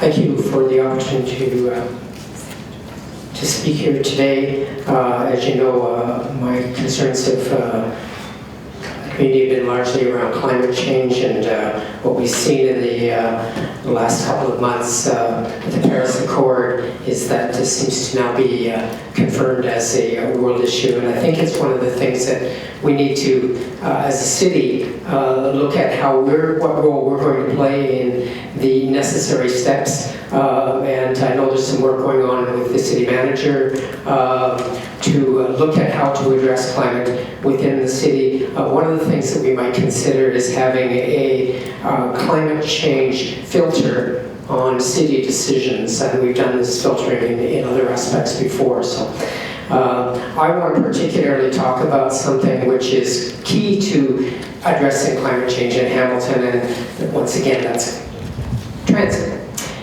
This is an update on a table that I presented a couple of years ago, comparing our transit growth in Hamilton with comparative municipalities in Ontario. Once again, we are far, far below those of other municipalities. St. Catharines, just down the road, has been losing population, but is seeing dramatic increases in transit use compared to us. This is over close to a decade now, 2006 to 2014. Brampton has doubled its, Waterloo has increased dramatically, and so on. So we need to look at why we are not succeeding in this in the way that our other municipalities in Ontario are. You remember this slide from Mr. Dixon's presentation on February 1st, and I've underlined one of the lines in there. We have the lowest average municipal contribution increase per year. That is certainly at the heart of the problem that we have in terms of increasing our ridership in Hamilton. Hamiltonians, I don't think, are likely any different than the citizens and residents of other communities in this province. But for some reason, they don't take transit, and they're not moving to transit nearly as rapidly as other municipalities. And I think that's probably at the center of it. So I want to talk a little bit about that, and in terms of how we might change that. And I know you've had presentations here today asking for money, and the chair has said, where's the money supposed to come from? So I want to talk to that a little bit as well. I've done a little looking at, Councillor Green raised back on February 1st the issue of the use of the levy for transit versus roads. And we've seen some fairly dramatic changes. In the last term of council, there was a significant increase in the amount of money being allocated in the capital budget to the road facilities. There has been no change in the transit one. You've seen from 2011 to 2016 an increase of $15 million in the levy use for roads, no increase at all for transit, and no increase immediately contemplated because we've already completed the capital budget. We're now into the operating budget, although some of the issues that are in front of you are really capital budget issues. In that period, registered vehicles in Ontario up over 20%. We're seeing more and more cars on the road. We're seeing more and more use in those directions, but we're not taking any more revenue from that source. Councillor Green suggested the idea of a vehicle registration fee, which we do not have at this point the opportunity to do, but the City of Toronto does, and I would expect that the provincial government may be amenable to request in those directions, because it's also recognized that we need to address climate change and that transportation is at the center of that problem in Ontario. Again, this is a reflection of that in another slide from the 2015 tax-supported capital budget that I happen to have in my files. Again, showing a big increase in the amount of money being put towards roads, a significant part of that for new roads, again, there was no increase for the capital budget for transit, and we're now dealing with two major capital budget issues in front of the council as deferred items. One being the $7 million for buses that, surprisingly or not, the province didn't decide to pay for, and the other being first step towards expanding our facilities for storage of buses and maintenance of buses. So the minimum requirement, as far as I would suggest at this point, is you need to support the funding requested by HSR for buses and for the initial work on the maintenance and storage facility. I'm not sure about the storage facility and the price tag on it. I think we need to do some refining on that. I noticed that in the development charges study in 2014, there was a price tag put on the storage facility. It was $60 million, which is quite a bit different than some of the numbers I've been hearing. So that's something that I think we need to have a look at. But clearly we are going to need more space to accommodate the growth that's required both for population growth and for improving transit over the next decade as part of, over the next 8 years, 9 years now, as part of the 10-year transit strategy. How to pay for these things. So one of the opportunities that's been presented to us in the last couple of months is the provincial government has amended the Development Charges Act. It has approved that in early December, and it has made some significant changes that will allow us to draw more dollars from development charges into the transit funding. First of all, it has eliminated the automatic 10% deduction. And you remember, if those of you who are familiar with development charges, that in the previous legislation, transit and many other of these so-called soft services, there was an automatic 10% deduction on the actual need that the municipality had. Secondly, and probably much more significantly, the maximum is no longer limited by existing service levels. If we want to improve transit, we want to expand the number of people who are using it, we want to increase the ridership, the development charges legislation no longer stands as an obstacle to that. So for those two reasons, you need to talk to your staff about looking into the reopening of the development charges bylaw so that we can take advantage of these two things. Just with respect to that second aspect, the service levels aspect, that $60 million I mentioned for the bus barn facility that was in the development charges study in 2016, at the end of the calculations, we were eligible for less than $4 million of that from development charges. But that is all growth related. And it all should be available to us through development charges. And I don't know the details in terms of how staff reach those numbers. Those are done in negotiations quite often with the development community. But there's clearly an opportunity to significantly increase the dollars.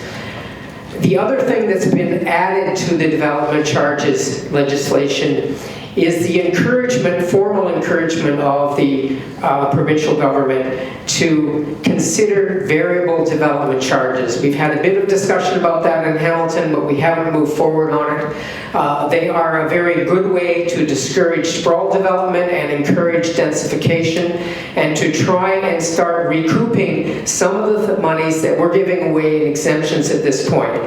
So on an average over the last number of years, we've been losing $16 million a year because of exemptions in our development charges bylaw. Some of those exemptions make some sense. We have an exemption, for example, for the downtown. It doesn't cost nearly as much to service development in the old city within the built boundary as it does out in the greenfields. But we have a one fee covers everything. And as a result, we subsidize the growth in the greenfield areas and we penalize the growth in the older part of the city. We've tried to get around that by exempting it in the downtown. In 2014, that cost us $11 million. All of that money has to come out of the levy. There's no reason why it should. We can deal with that. The opportunities are there. Markham has been doing this for 15 years. Kitchener's doing it. Ottawa's doing it. Other municipalities are looking at it. We need to move in those directions. And reopening the development charges bylaw is a pot of money that you need to be paying some attention to.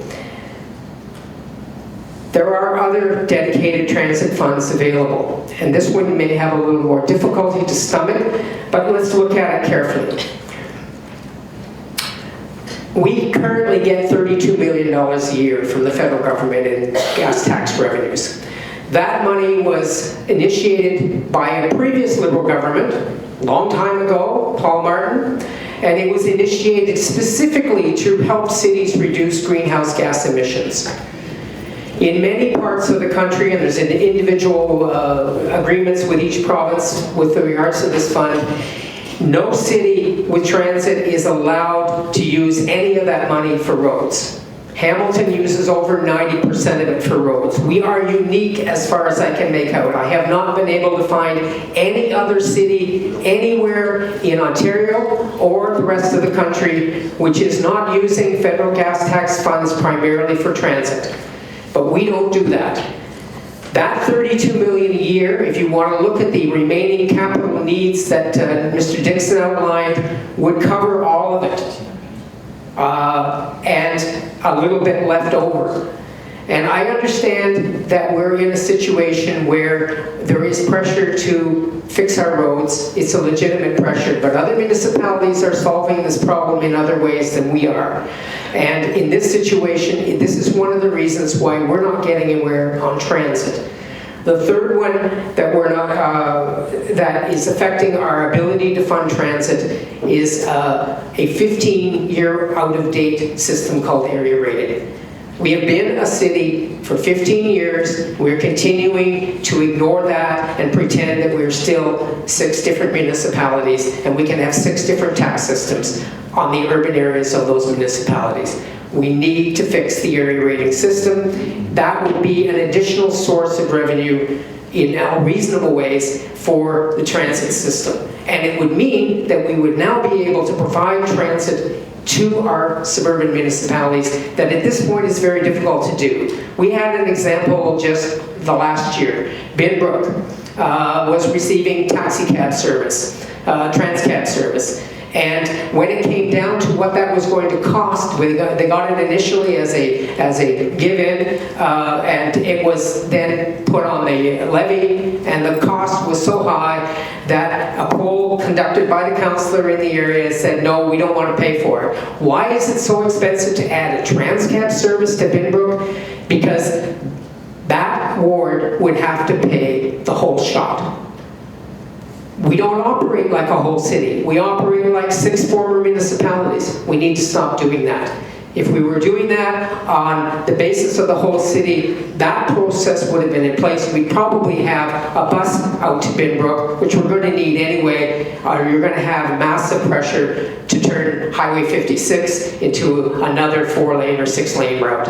And that's going to cost you a lot more. So there is money available. We need to take advantage of it, and we need to move towards a much better transit system, both for the reasons that Don Jaffray very eloquently presented, both for the reasons that David Dixon presented eloquently to you a week ago, and I would argue particularly because this is the main thing, the most straightforward and simple thing that Hamilton can do to make a contribution to a very difficult task task facing Canada and the world to address climate change.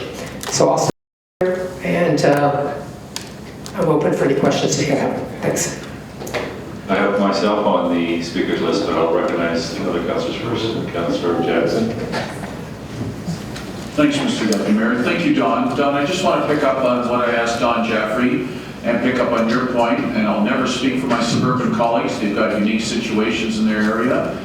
But as you heard me, I'm sure you were in the gallery when I mentioned about the recreational analogy, when I knew enough pressures from their community would want to build the extra rec centers and arenas that eventually they'd say, gee, why should 20 or 30,000 people pay for it? All of Hamilton should pay for it, because hopefully all of Hamilton might use it from time to time with their families and kids. So again, to you, Don, in terms of assisting the suburban areas as to why public transit is good for that area as well, how do we message and communicate to get around that very thorny and delicate issue in light of some of the pushback that you've even acknowledged the suburban communities are getting? Through you, Mr. Deputy Mayor, please.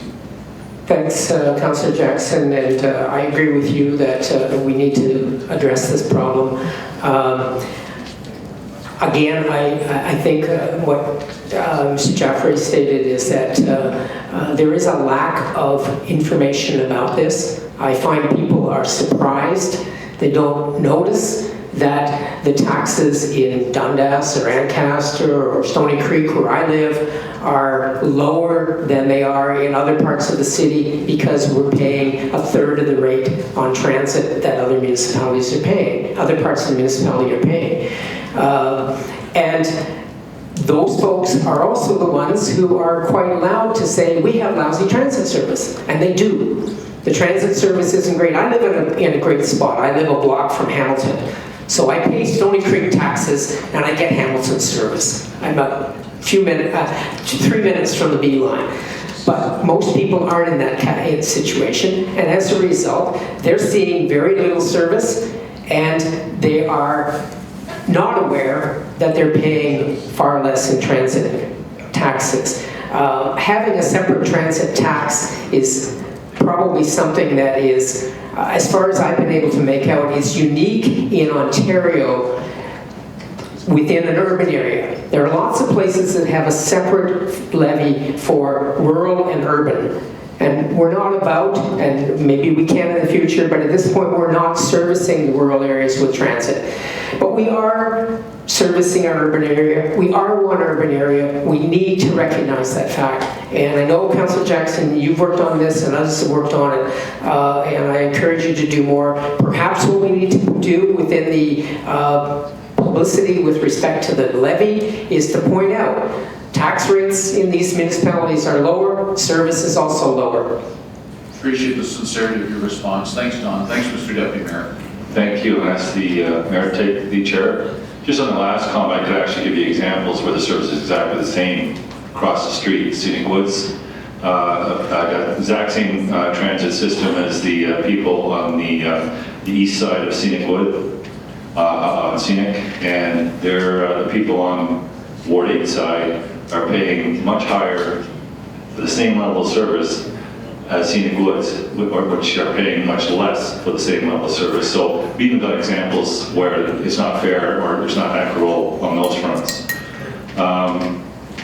So I want to talk about a couple of quick things. One is, and I love the updates on the development charges. It's been well overdue in regards to variable development rates, and the ability to tap in on growth-related transportation needs. There's another bugaboo that has arose in the last number of weeks, and that's when development community comes in, and I've had a number of these cases down my ward, and we push them to build higher density because it's an infill, but it's an infill in an area that is much more readily accepted by the community. So they create a higher density. So a home is 5% cap, which is not taking great advantage of park dedication fee. It's not taking great advantage of density. But to get to medium density, they're now hovering between 7 to 11%. So there's almost a de-incentive for developers in the new infills when they're paying more than double on park dedication fees. Have you looked at that at all? I haven't been looking at the how you might address that, but if you can do variable development charges, perhaps you should be exploring whether you can do variable parkland fees as well. But I think you want to do that in a way that advances the planning goals of the city. So we have an LRT coming. We have decided that we want a nodes and corridors approach to density. We want more densification. And we've been encouraging that by exempting development charges in the downtown. So let's draw the map in a way that charges the fees for growth that are commensurate with the area in which that growth is taking place. It may help you as well in regard to situations where perhaps density is being proposed in areas that are poorly serviced by transit, are not really the ideal places for the density to occur. And if you make those kinds of variations in the development charges, I think you've got the major piece. The development charges are costing the developers more than the parkland fees. So I think that's a real lever to work with. It may help you with respect to the other aspect. And I appreciate, so the principle is that we should be providing greater incentives in urban built areas where services are currently existing to build higher densities, especially along corridors, transportation corridors. You agree with that? I'm going to take the opposite position. We should be reducing the incentives for sprawl. And that's what we're doing right now. Right now, we are providing sprawl incentives. And we're not, and to get around it, we then provide discounts and exemptions, which come out of our pockets, rather than out of the pockets of that actual growth. Growth should pay for itself. That's a principle everybody seems to agree on, but it doesn't actually happen. And by having a one fee serves all, we don't get a proper return, and as a result we end up making band-aid solutions like exempting the downtown. The same principle can be applied to parkland fees, but we need to keep in mind that for the number of people who are showing up in those areas, that's really what's going to determine the parkland needs, not the particular incentive for the growth to take place there. But get the development charges right, I think you will find that the shift takes place. There is certainly lots of demand to move into the central area. There's lots of growth that we've seen in the downtown, and I think that extra piece will drive a lot more of it in that direction and start reducing the pressure on another huge climate piece, which is we need to keep that farmland. We need food security. We've got California in desperate drought. We've got the dollar just went crazy over the last year, and as a result, people are struggling to buy food. We need the local food production, and we need to ensure that over the long haul, as climate change gets worse, that we've got that local security. Okay, I don't think I heard you disagree to the chair with providing people with incentives instead of disincentives to build higher density within the urban boundary where services exist. It may be a difference of semantics.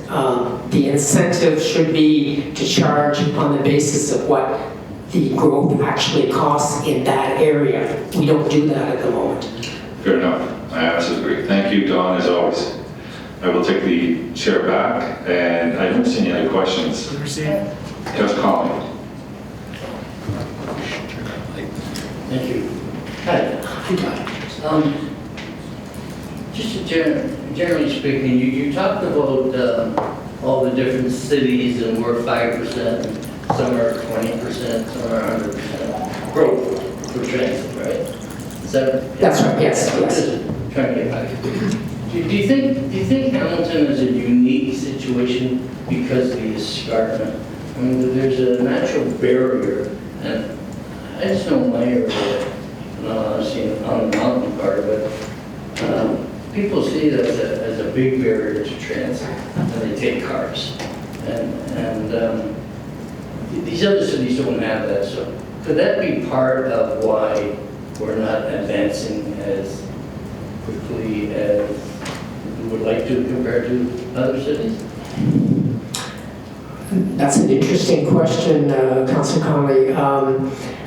I expect that if you had some representatives from these other cities in the room, they would be immediately jumping up and saying, "But we've got this river, or we've got all these bridges, or we've got, we're spread out in strange ways. We're a pretty compact city, so that should benefit us." And we have the opportunity at this point, because of the LRT investment, to significantly increase our transit use. We have, I think, shortchanged the mountain generally in terms of transit. We've certainly shortchanged your ward, which again is part of that area rating problem, that we don't collect the transit fees, and when we do, we want to make improvements in your area. It means a dramatic increase for the taxes of your residents, and that shouldn't be the case. This should be spread across the whole city. So I think while the mountain has been presented as a reason for various problems along the way, it's also a huge benefit to Hamilton. I don't think it's a significant factor in terms of transit use. And certainly in terms of transit growth, which is what this is looking at. The mountain hasn't gotten any bigger. We haven't had that problem increase. Frankly, driving up and down the mountain doesn't seem to me to be a better way of getting around than going up and down with somebody else driving. Well, the mountain has got bigger. In fact, most of our growth is on the mountain. And if you take that growth away, you get another problem. You don't get the development charges to do other things, and taxes would even go up more. So it's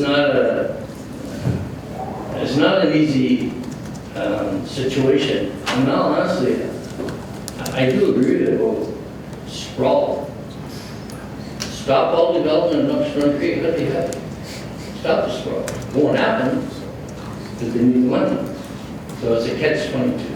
I think what the variable development charges does is it starts to charge the actual cost. So yes, we get a fair bit of money in development charges. That money all goes to service growth. The consultant who does our development charges study is Gary Scanlon. Every time he comes in, he says the existing development charges legislation covers maybe 75% of the cost of growth. So we lose money every time we build, we accommodate growth, and growth is going to happen. We should be doing it in a much more efficient fashion. Where we're really losing money is in the low density occupation of new areas where we have to put in all the new services rather than in the growth in the older part of the city where the roads exist, the pipes exist, the libraries exist, the police service is already there, and so on. So that's the argument for change in development charges. It's being, as I said, endorsed in a number of places. The province has understood that this is a step municipalities need to look seriously at, and has actually written it into the legislation now. So I think you need to look at that. As you do that, I think you'll find that the sprawl that's going on in your ward may be not as driven, and you may see more investment going on in the parts of the city where it's costing us a lot less to accommodate growth.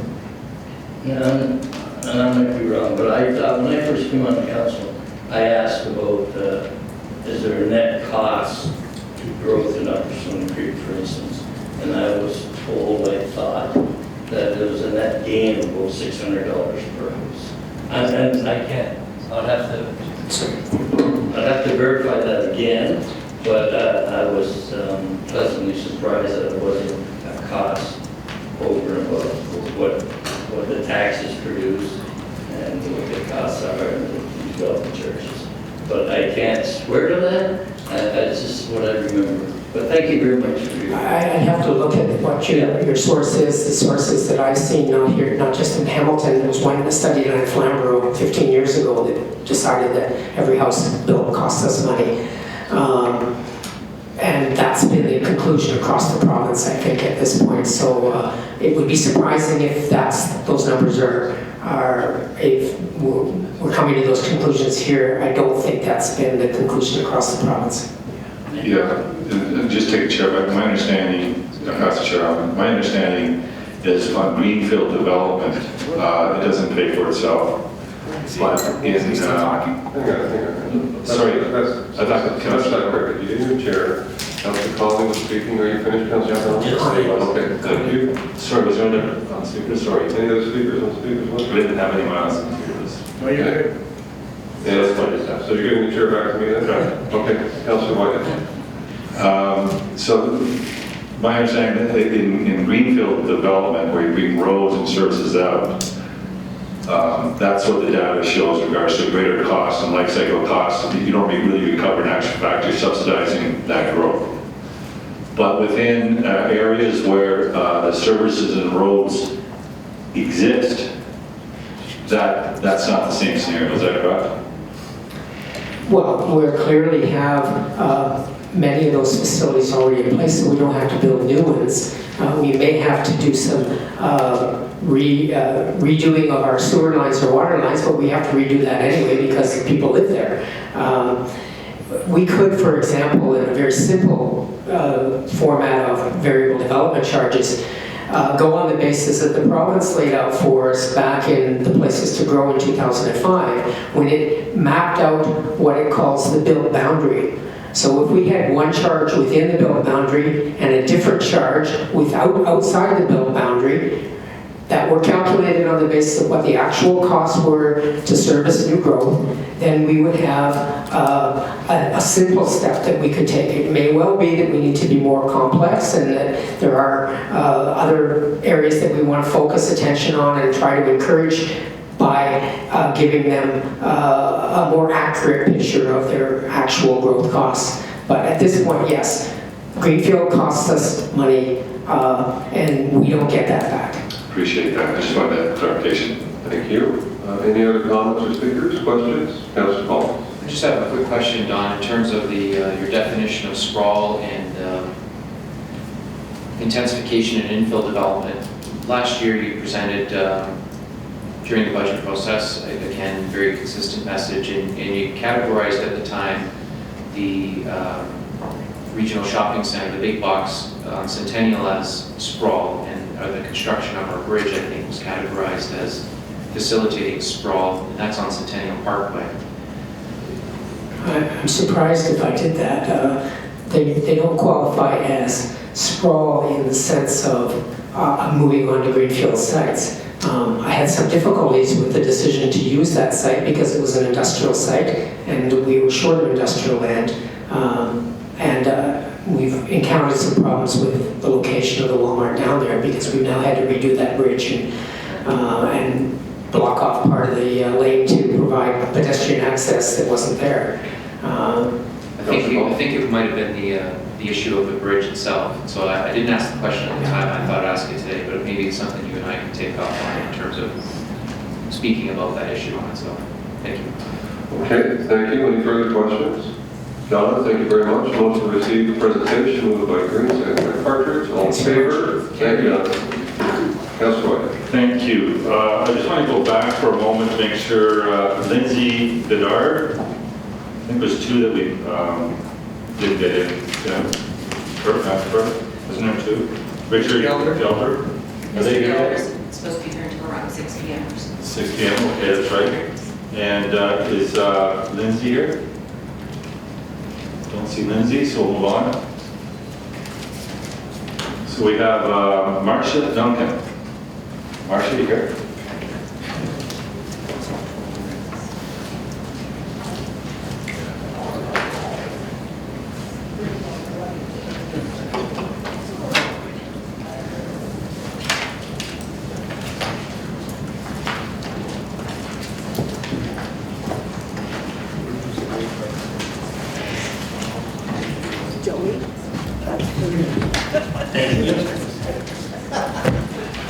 It's good to be the only media today.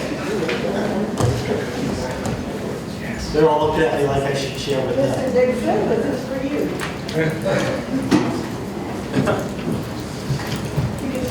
The council's been eating those cookies for a long time, and they're wonderful. It's not about the cake, it's about the cookies.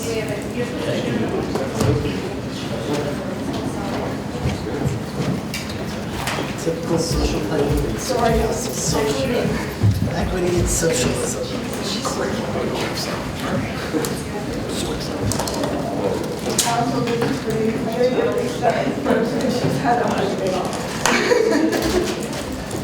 I'm going to borrow your card. Sorry, I'm just moving the furniture. Thank you.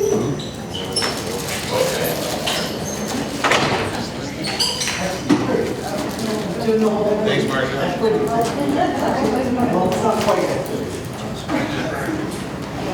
Does it go to the door? Okay. I don't even know if this is going to go.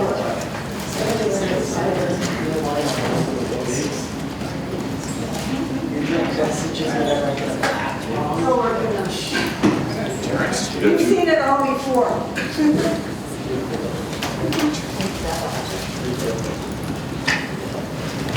Anyways, Mr. Chairman and Mr. Mayor, you know, just come in, everybody, the councilors and friends and staff, thank you for having us all here today to be able to speak with you about various items. And today I'm speaking about transit. I was here last year, and I'm back again because there's still problems with transit. Obviously, there's people here talking with it. I think Mr. Dixon last week when he was mentioning some of the things that he was speaking about with transit, and I agree with every one of them. And I think if he can get that to happen, I'm going to call him Super Dave, because I don't. We certainly don't have that now. I follow Don McLean, which he's a hard act to follow because he has a lot of stats and a lot of really good ideas. My purpose in being here is to put a face on what happens when you're taking the bus. I don't know how many of you take a bus or do take the bus. I constantly take a bus from Ancaster to Stony Creek to the mountain to everywhere, but my main bus experience is from Ottawa, Maine to McMaster University, and yes, I take the B line. And during peak hours, it is very crowded in the morning. My experience is you get on the bus and you meet with a wall of people and you're thinking, okay, how do I get back there? I know there's 5 seats in the back. How do I get back there? And you're trying to get back there and you're trying to move them back, and they're like meerkats going up and down with their cell phones, and they're not going to move back. And so you feel like you're in a mosh pit. Then if you manage to get back there, you know that you're not quite back there, and you get in the center of where the articulated bus is, the thing that moves around, and it's I've got nothing to hang on to. What do I do now? And I think I've mastered the art of surfing without even being on water. So because of the crowds, if there's not enough seats or there's not enough even vertical bars that you can hang on to, you try to hang on to the straps or the horizontal bars that are there, and I'm a shrimp, so my feet are flying, and I feel like Tarzan.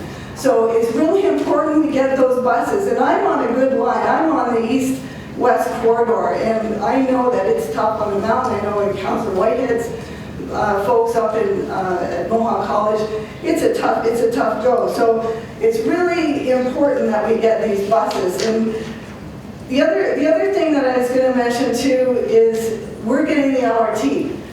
We don't have a very good north-south connection in the lower city.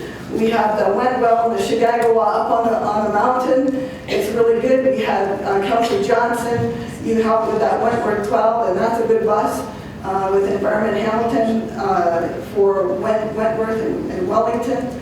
We need something on Sherman, and we need something on Gage.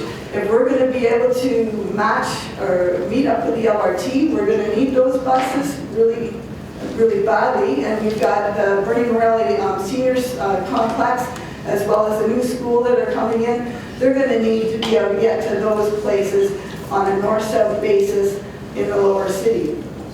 So that's the other thing that I'm going to suggest that is really needed, and if you do it now, then people get used to taking them. And I know that then there's sports complex for the kids at the old Glass Center. You need that. You need a bus on Gage to do that as well. So I really strongly, like Don McLean and Mr. Jaffries, they've come up with great arguments why we need these. It's for an inclusive city, but we do need them because people are not going to take transit if it's not comfortable, if it's not a good system. So anyways, I just want to thank you for having me. Last year I was here. It was a lovely time. I had the sign and the photo op, and everybody was happy that it was here. But this time I really, really, really hope that we do better on transit. So thank you very much. As always, thanks very much, Marcia, and thanks for the cookies as well. Any questions of Marcia? Seeing none, could I have a motion to receive? We don't have quorum. You don't have a quorum, right, Betty? Anyone in the lounge, if you're there, can you please come out? We can do it. I'll vote twice. Okay, one more notice. Anyone in the lounge, any council in the lounge, can you please come out? We need more. Okay, can we bring in, at this point, Claire, is it Lockheed? Dundas Valley School Boulevard. Lockheed, thank you.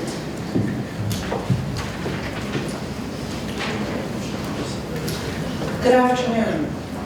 I'm another one of your speakers today that was here last year, and I would like to report back on what happened as a result of the City Enrichment Fund.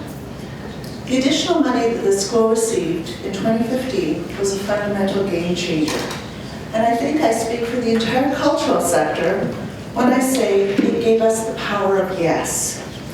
We are not alone in the impact of what these funds are doing.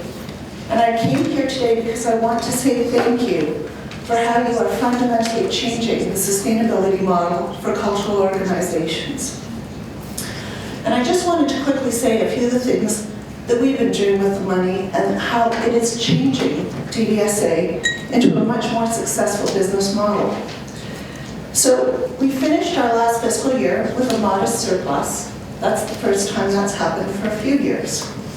It's allowed the school to increase our postage and printing costs, which has resulted in significant increases in registration figures and income. We've added the school's first ever marketing and communications specialist with the thanks of Trillium, who also kicked in and helped. And as a result, we have just recently been informed that LEARN, the international umbrella organization for registered programs, have awarded the Dundas Valley School of Art the 2016 International Marketing Award for Best Practices. We've rebranded the school and we've redeveloped our website so that we are now fully AODA compliant and we have a new social media presence. I can't begin to articulate what a game changer that in itself is. We've replaced data technology, which has created a more secure environment for student, donor, and financial records. And for small organizations where every penny counts, to be able to have a piece of technology fail and replaced in 24 hours is something that makes all the difference in the world in terms of our going forward. We've also replaced equipment and updated resources for students. We've added a series of professional development workshops that are going to allow artists that are transitioning into professionals to work more effectively and more successfully. We've added free artist and curators talks. We've added an international masterclass series with artists that are coming to us from around the world. Our fall fundraiser, which in the past has been what was known as the estate sale, some people said a glorified garage sale, was translated into a brand new event called Little Black Frame that received significant sponsorship and increased our net revenue by 8 times. That would not have been possible had we not had these funds to take a risk, but to also take the planning time that we needed to design an event that would be successful.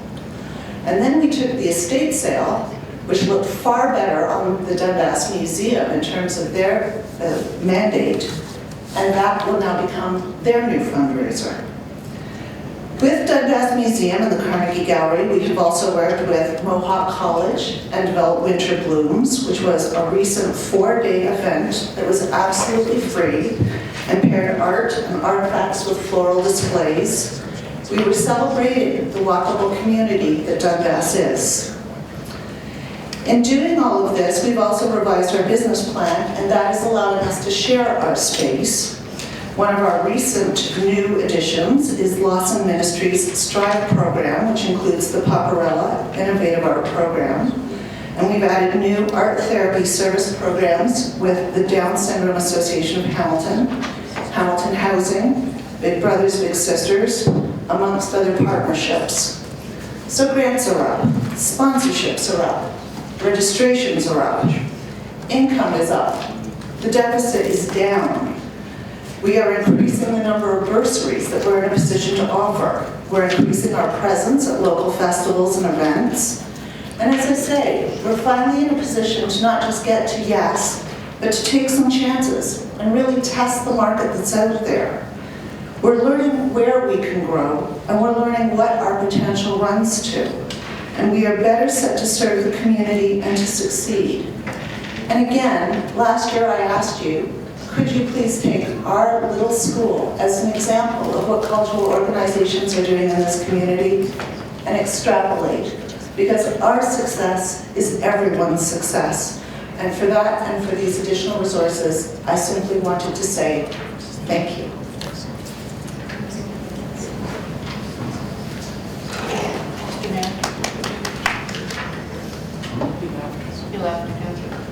I think I was on the speaker's list, I could just. Okay, Councillor Farr, sorry, I didn't see Councillor Whitehead leave. So I don't see anybody else, Mr. Chairman, from the arts community with a few speakers left, so I didn't chime in when my good friend Stephanie spoke or when Trish spoke, but Claire, thank you, that was really well put together. I'm sure our chair, when he gets back in, would have said if he was here, well within the time frame and all of that. But yours, Trish's, and Stephanie's presentations today are something we're not all too used to, particularly around this time of year. So that alone has already been commented on. But the prevailing theme and how it relates to your argument last year and in previous years, how it relates to the 4-year plus good, solid, citywide work of the Arts Funding Task Force that led to the enhancement of the arts funding and the enrichment fund work, that led to this wonderful new peer review model, which makes it so much easier for the members of the grant subcommittee to make their informed decisions and to rely on those comments whenever they have to defend their decisions publicly. But the prevailing theme where the word was all those years we fought for this enhancement, investment, how do you come back so soon after we have all agreed unanimously, and I believe in standing recorded fashion, to make that very significant investment at a time, as the mayor's already alluded to today, which was difficult for ours and other communities, and share that it's already paying off and showing substantive facts to the payoff on that investment. In just one little art school in Dundas speaks volumes, because that was almost the only argument for the longest time for the supporters that were there early on with that good Arts Funding Task Force work. So I can't tell you how impressed I am with your delegation and the other two delegations from the arts community. I hope you continue to track and share with us that payoff on that investment. So I have no question. I actually rambled just a little because I don't know if there's anyone else. Maybe your councillors on the speakers list. I just wanted to say thanks. It really warms my heart. Okay, and while we're at it, I'll remind those that are listening in the other room that we need quorum to receive presentations. So if you can direct back there, that would be helpful. And Councillor Benedict. Thank you. Through you, Mr. Mayor. I don't have any questions either, and I don't think I can add to anything that Jason said, except to say how proud we are of the work that you do in Dundas, along with all the other groups and organizations. And thank you so much, Claire. Thank you, and kudos to this council again for having the planning and the vision to see that you can create tipping points, sometimes with what seem like very inconsequential and small amounts of money. And yet for us, where we pinch every penny till it squeaks, we can make miracles happen. So thank you. Thank you, Claire. I got kudos down to 3 so far, so we're on a pretty good roll on the arts funding side for sure. Thank you very much. Thank you. Madam Clerk, I'm not clear on who's next. I don't have a listed for me, unless there's an additional list, and maybe you can share it with me. Next, we would have Dave Chirkowski. I believe Richard Geller. Richard Geller, maybe? Okay, I heard Richard Geller. I'm sorry, I didn't see Mr. Geller. Okay. So, motion to receive, thank you. Motion to receive Claire's presentation, moved by Councilor Benedict, second by Councilor Johnson, all in favor? Harry. Richard, welcome. Didn't receive that one? Motion to receive that presentation as well, moved by Connolly, second by Johnson, all in favor? Harry. Sounds good. Richard, welcome. Thank you, Mr. Mayor. You're welcome. Mr. Mayor, members of council, and guests. Thanks for having me tonight on very short notice. I just walked in the room and I'm like, Mike, this is wonderful. And it's great to be back and to renew old acquaintances.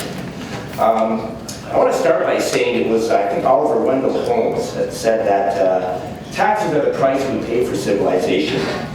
And it was some other random person, I'm not sure the origin of this quote, where it came from, but it just sort of came to me earlier today. A developed country is not a place where the poor have cars, but where the rich take public transportation. Once again, I come to you from the suburbs. In this case, from the outer edges of Dundas, in the shadow of the extremest of reaches of the public transit in Hamilton. You may have seen my backyard from the road, or even from atop Hamilton Mountain. For since August, our family has lived in the house closest to the massive water tower that rises above the valley off of Governor's Road. Indeed, the tower is literally in our backyard and there's no house closer. It's a real source of pride in our family. I come from the land of cul-de-sacs and SUVs and a tax bill that is different from many others in this city. No, I don't wish to plead before you that my taxes are too high, although they probably are. But because I come from a place where, in spite of my easy access to public transit, my tax bill remains area rated. Somehow I am getting a deal on public transit, and I don't think I should be. People in the older Hamilton boundary, if I can still call it that, the older Hamilton, they have, I beg your pardon, sorry. They have, if I can call it, they're paying more on their property tax bill than I am for public transit. Many of them have access to more transit and more frequent routes, but many also have the same access as do I, which is the number 5 Delaware Governor's Road at Peary for those keeping score. But area rating on transit is outdated and it is wrong. Transit, like road maintenance, like water and sewage, like education, is a public good. It ought to be treated as such. The same way that childless families still benefit from quality education, the same way that the healthy still benefit from quality health care, those who do not rely on transit can still benefit from a city that has a strong system. The benefits are tangible. They come in the form of cleaner air, less congested streets, fewer traffic fatalities. In short, strong public transit makes our city and our streets more livable and more walkable. Public transit should not only be funded equally, but equitably.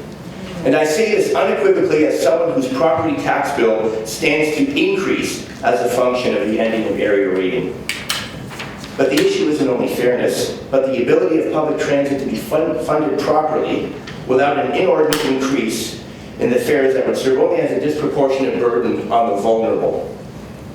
We have heard already, and you will continue to hear, that public transit faces challenges here in Hamilton. There are 11 to 14 buses that are not currently being funded.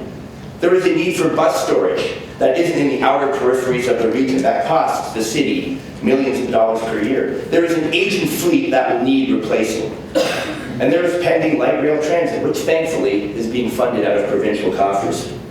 My friends on council, I count myself as very fortunate for many reasons you don't need to hear about. And the fact is, if public transit were to disappear overnight, it would have little impact on me and my family. I would simply drive the family car more and contribute to the congestion, poor air quality, and climate change. Actually, I would probably just ride my bicycle. But many in Hamilton do not have the same good fortune and options that I have for getting me and my family around. For them, it is quality, affordable, and reliable public transit, or it is nothing. As a progressive city, I think we should be looking out for one another. As such, I metaphorically get my checkbook out and I say to you, please end area rating for transit on property tax bills. As someone who stands to end up paying more, I pledge my enthusiastic and vocal support.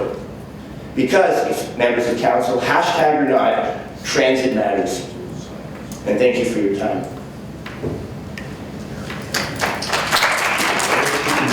Very well presented, Richard. Thank you very much. Any other comments or questions, members of council?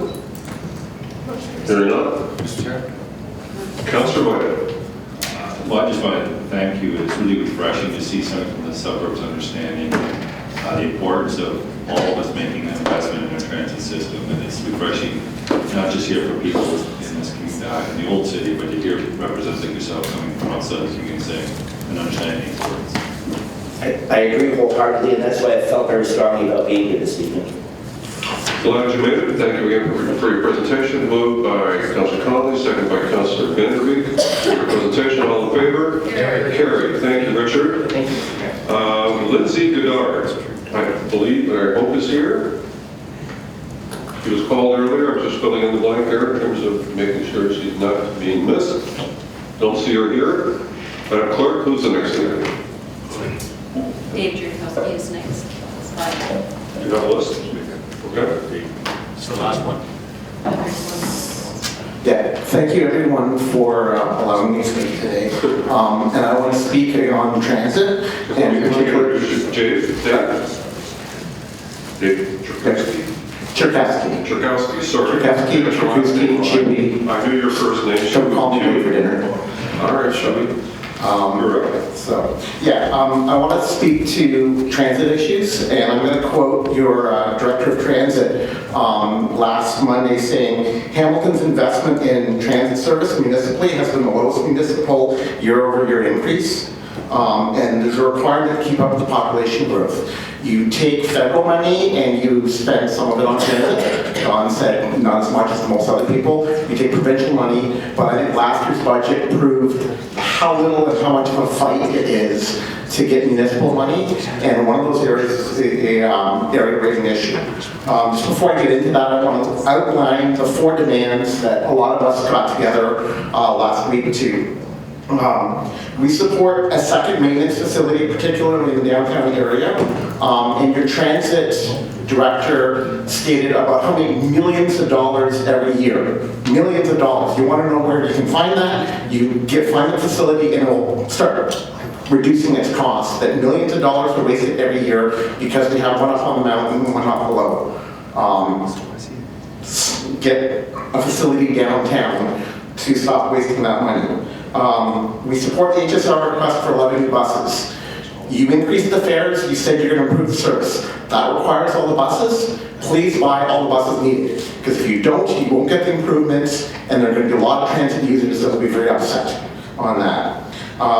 We also support the HSR's intention to reorganize routes to better integrate with LRT. Last year this time, LRT was an academic theoretical exercise where, hey, maybe the province will cost us $1 billion to build it. Waterloo invested a third of their cost. Here, the province came through. It's no longer academic and theoretical. In 2024, we will have our LRT. You now have to deal with an HSR system that must adapt over the next few years. So now the problem with that is, and we've talked about this earlier, the area rating issue. I'm coming here today because 5 years ago, I was sitting up there and I watched you guys deal with the first half of that issue. You know, Councillor Jackson talked about the recreation. A lot of that was actually the fire service. 15 years ago when we amalgamated, the suburbs got better fire service and weren't paying for it. 5 years ago, you got rid of that. All right? But you knew then there was two parts to it. And it was transit, and you said, we can't sell the transit now, we'll come back next term of council. Last year, you didn't pick that up. I know Councilor Marula, you were kind of looking for that. I didn't see anything from that. And what we're actually asking is, we see a very urgent need for there to be a staff report on the area rating of the buses, right, to deal with this, because you need to start planning now. And your director of transit can't do anything if he doesn't know what it's going to be like in 5 years. And so, for area rating of transit, get the staff report. There is a solution. From the other one, and Don talked about this, in the urban areas where they get the service, they should be paying for it. I'm going to quote a Catch article from last year. The Old City, on an average of a $275,000 house, the Old City pays $244 per bill. In Ancaster, $68. In Dundas, $58. In Stony Creek, $71. In Waterdale, $39. In Mount Hope, $38. All right, there are the numbers. All right, where, and Don's right, the service out there it's a chicken and egg thing. How can you create a new service if you don't have the money? Want to know where the money is? Fix the area rating issue. I know it's complicated. I don't expect you to fix it this year. I don't probably expect to fix it next year. Because when you fix it the first time, you went, hey, we can't do this. No, all the suburbs had to pay more for 4 years. All right, the LRT's coming in. You don't have to fix the whole thing now, but you need the policy so your director of transit can start making the changes. There was a wonderful article on Raise the Hammer by one of the transportation students up at Mohawk going, hey, with the LRT, here's what the system could look like. Going out into all those urban areas around the Old City. But you can't do that if you still have the area rating. So I like to sit here and go talk about transit limit. I'd like to talk about affordable transit pass. The issue there is it's only for workers. And when I was working for SPRC last year, unfortunately, I didn't get the pass. That was a problem of that one. Councilor Marula, last year, or 2 years ago, with the previous director of transit, you actually looked at what would happen if you put the whole cost on the levy, instead of giving that 45% cost recovery. There are cost issues here in Hamilton, I know that. But you have a 20th century policy from pre-amalgamation. Area rating, 15 years later, still holding on. Transit's not about the past, it's not even about the present. You need to build for the future. Deal with the problem and give your director of transit the tools he needs to build a transit system for Hamilton for the third millennium. Thank you. Thank you, Dave. Very well done. Passionate presentation for sure, and consistent. So thank you for that. Any comments or questions of Dave? Councilor Partridge? No? No questions? Motion to receive by Councilor Partridge, second by Councilor Ferguson. All in favor? Carried. Thank you, Dave. And last, we have as an additional requested speaker is Alan Bureau. Is Alan here? Alan is here. Welcome, Alan.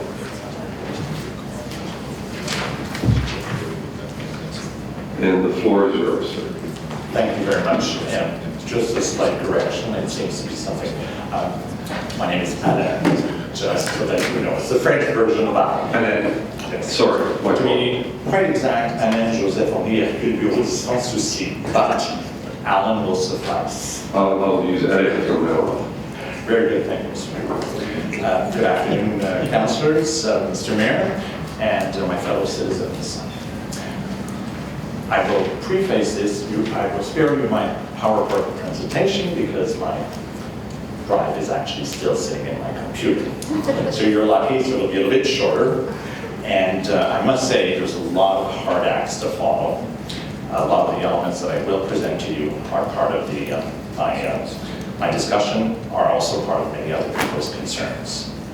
I represent, or I'm speaking on behalf of Hamilton LRT, which is a resident-led advocacy group. We're here to express a certain concern, or a substantial concern, I would say, on the matter of the budget as it relates to the Transportation Master Plan and the Rapid Ready Plan, both key components to the implementation of the LRT. The Transportation Master Plan, this plan was adopted as a framework for policy And the 2016 budget, as it stands, is actually far from addressing these recommendations, but actually behind its targets. And I don't mean to interrupt, Julie's a little bit shorter than you are, so maybe you could pull that microphone up towards you a little bit so that it's all crystal clear. There you go. Thank you. We could actually do this.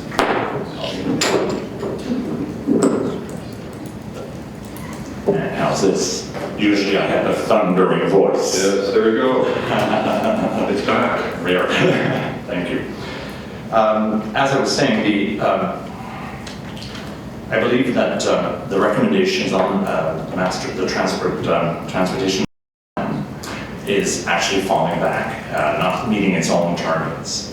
Whereas the budget fails to rectify not only known deficiencies when it was adopted, but in fact kicks the can much further down the road. The implementation of city staff recommendations for such things as increased service standards, and more importantly, the capacity to increase ridership. A basic known must-have for the implementation or the successful implementation of the LRT. Sorry, I'm having a bit of difficulty here getting close to this. It almost feels like I'm swallowing it. So this must-have is absolutely necessary for the successful LRT implementation. Currently, as you've been told a few times tonight, the City of Hamilton's ridership growth is actually dismal. It's probably the lowest. I have not seen a lower stat for the province. As an example, the Canadian Urban Transit Association, for statistics of last year, for Canadian ridership growth, we're talking about 16.4%. And in some areas, now obviously there's always oddities, the Niagara region sees a 604% increase. Obviously this is due to an implementation to a transit system. In our case, it is projected that we're looking at a possible decrease to 4% for the projected statistics for the past coming year. Obviously, we know that our neighbors in Brampton have an incredible 101% over the same period, which is 9 years. We're going to get into 10-year stats, so we're looking at a possible decrease in ridership, which is really unfortunate for the investment that the LRT represents for us.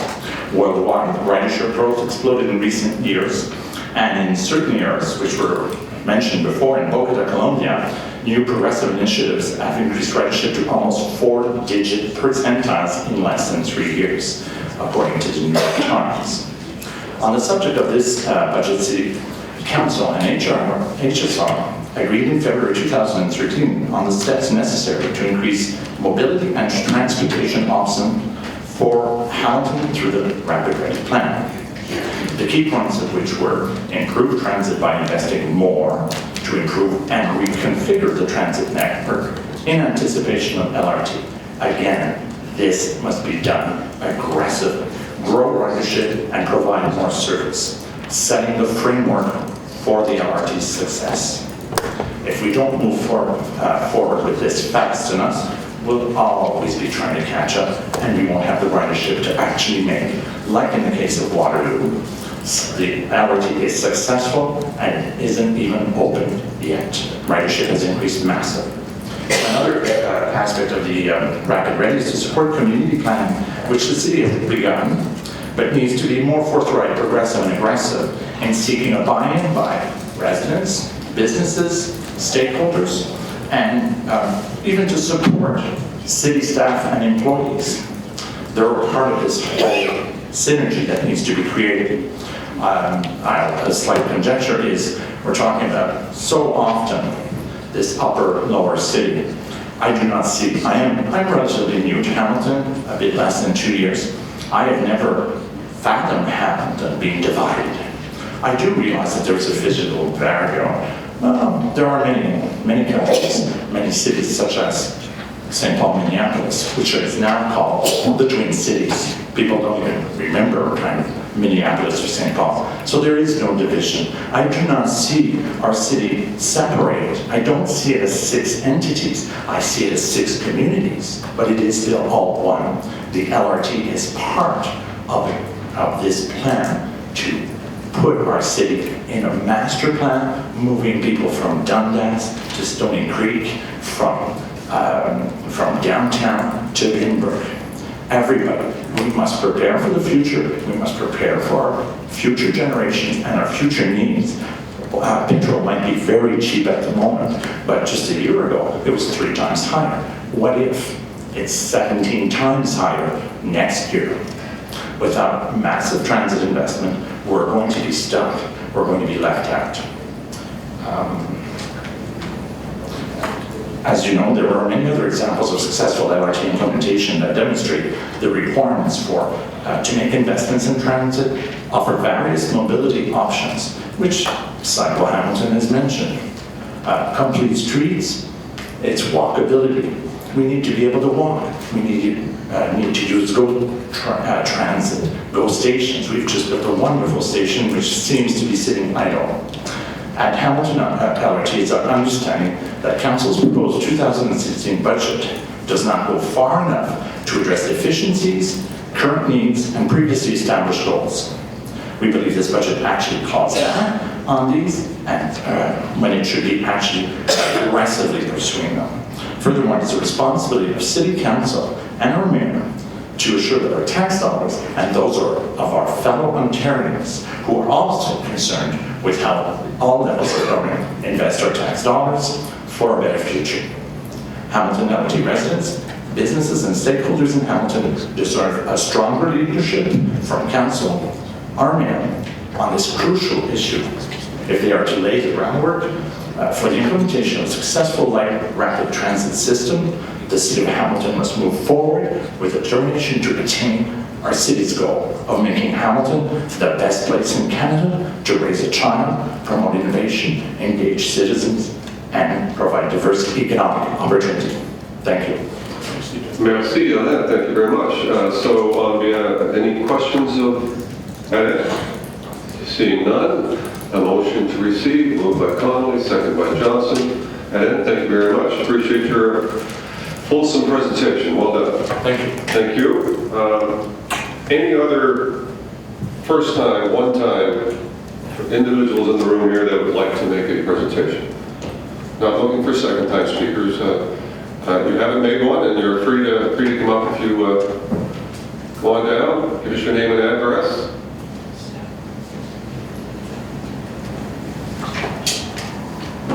And we've been holding to about 5 minutes for everyone approximately, so if you could abide by that, that would be terrific. Welcome. Thank you and good evening, councillors and mayor. My name is Moaz Ahmed. I live in Mississauga, and the reason why I'm here is for a number of reasons, but essentially because your investment in transportation and public transit is going to transform Hamilton. And I'm worried that you're not going to make that investment because you are pulling back on the Rapid Ready plan. I'm here to encourage you to go even further. For a number of months, I've been conceptualizing something that I call full blast.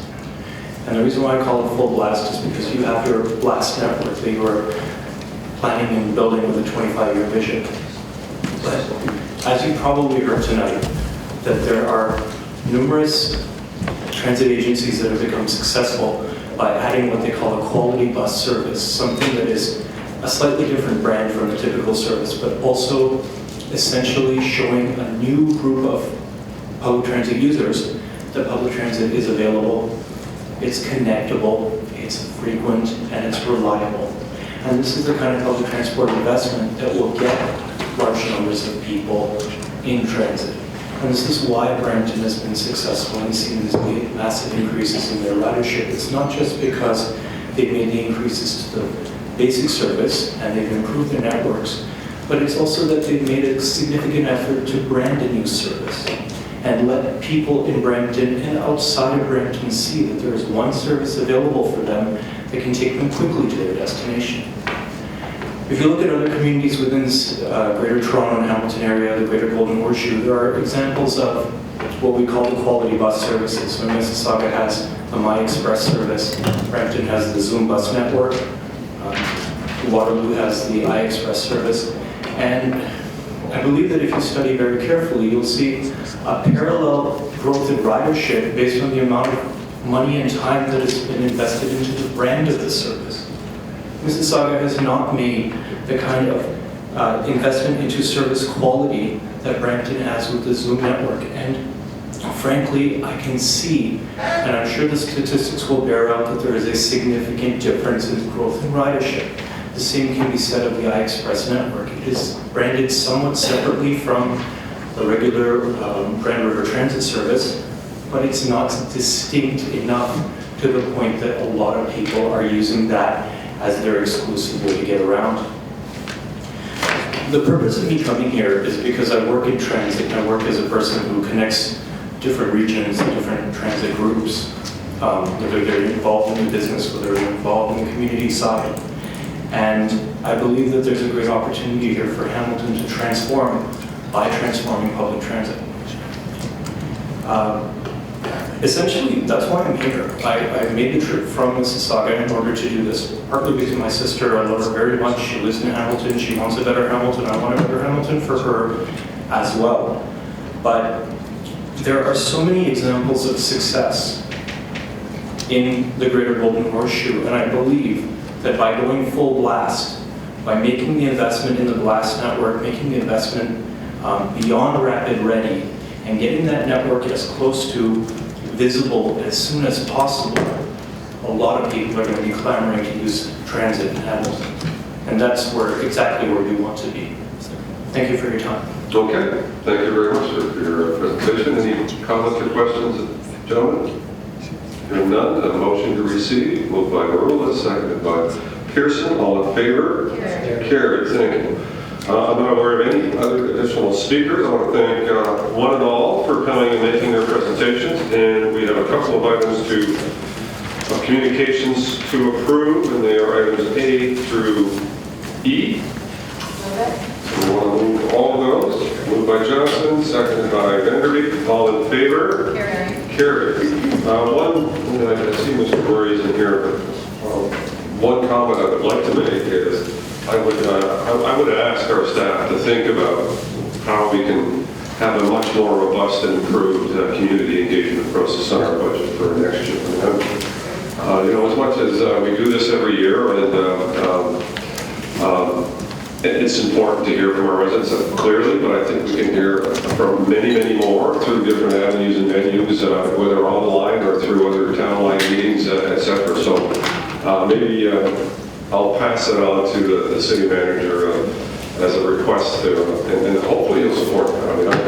I think we don't do a fulsome enough engagement process long before we start setting the budget. We're still not close to setting, because I'm going to lose everybody, so I'll be quick. I'll turn it over to our city manager and request that he engage in that process. Mr. Chair, I just want to take this opportunity to formally announce that I am holding a virtual town hall budget meeting. It looks like we're going to be 7 residents. The last time we did, we had over 3,500 residents participating. Fantastic. Great. I think that's wonderful. Thank you for that. And motion to adjourn, moved by Vanderbeek, seconded by Partridge. All in favor? Carried. Carried. Thank you all very much. Yes, we do. Connolly's right there. We do. Oh, he's up there. Okay. Thank you. Yes, sitting or standing, doesn't matter.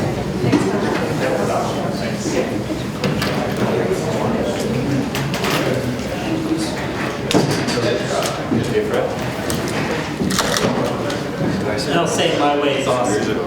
Is it? Yes. It does improve significantly. That's how I get to the airport. Well, I take Square One, go, and then grab the My Way Express. Save 5 minutes. And then they got to wait. That's what I was trying to figure out. Trying to get here. Like, how do I get here? Save enough money. But I ended up taking the worst bus route to get here. The 407 Express from Square One. Yeah, I didn't even honestly. Thank you for doing that. Thank you. We're unfortunately at the end of the day, and I know.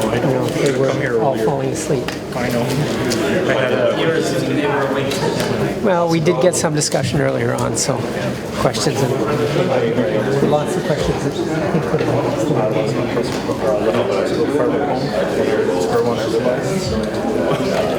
Get my wife. Well,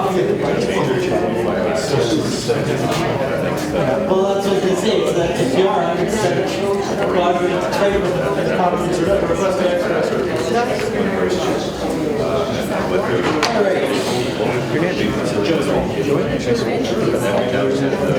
Yes. Maybe reading your Twitter. Did you tweet sometimes? No. And you're working with...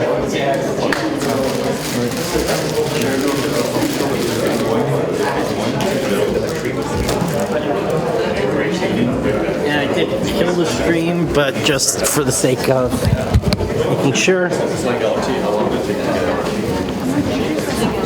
Hi, I'm Sarah. Sarah, nice to meet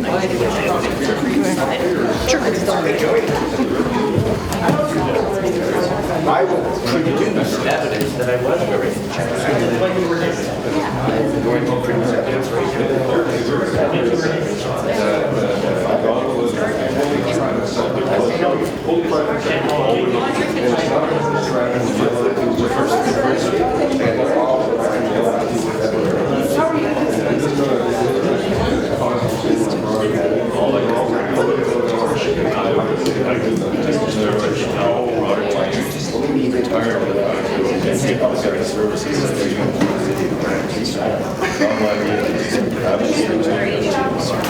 I'm listening to my company, who are actually advocating for better ways to get down the access. One of them is an idea of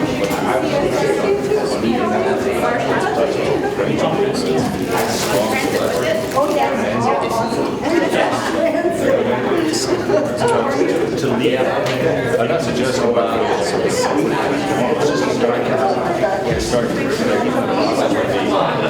could happen, where would it be? Those kinds of consultations, right? I gotta get myself sorted out. Two more things to do tonight, and then I have to be in New Orleans on day of your work. So, Alrighty, you have a good night. and then I have to be back here for council in the evening. Yeah, that's typical for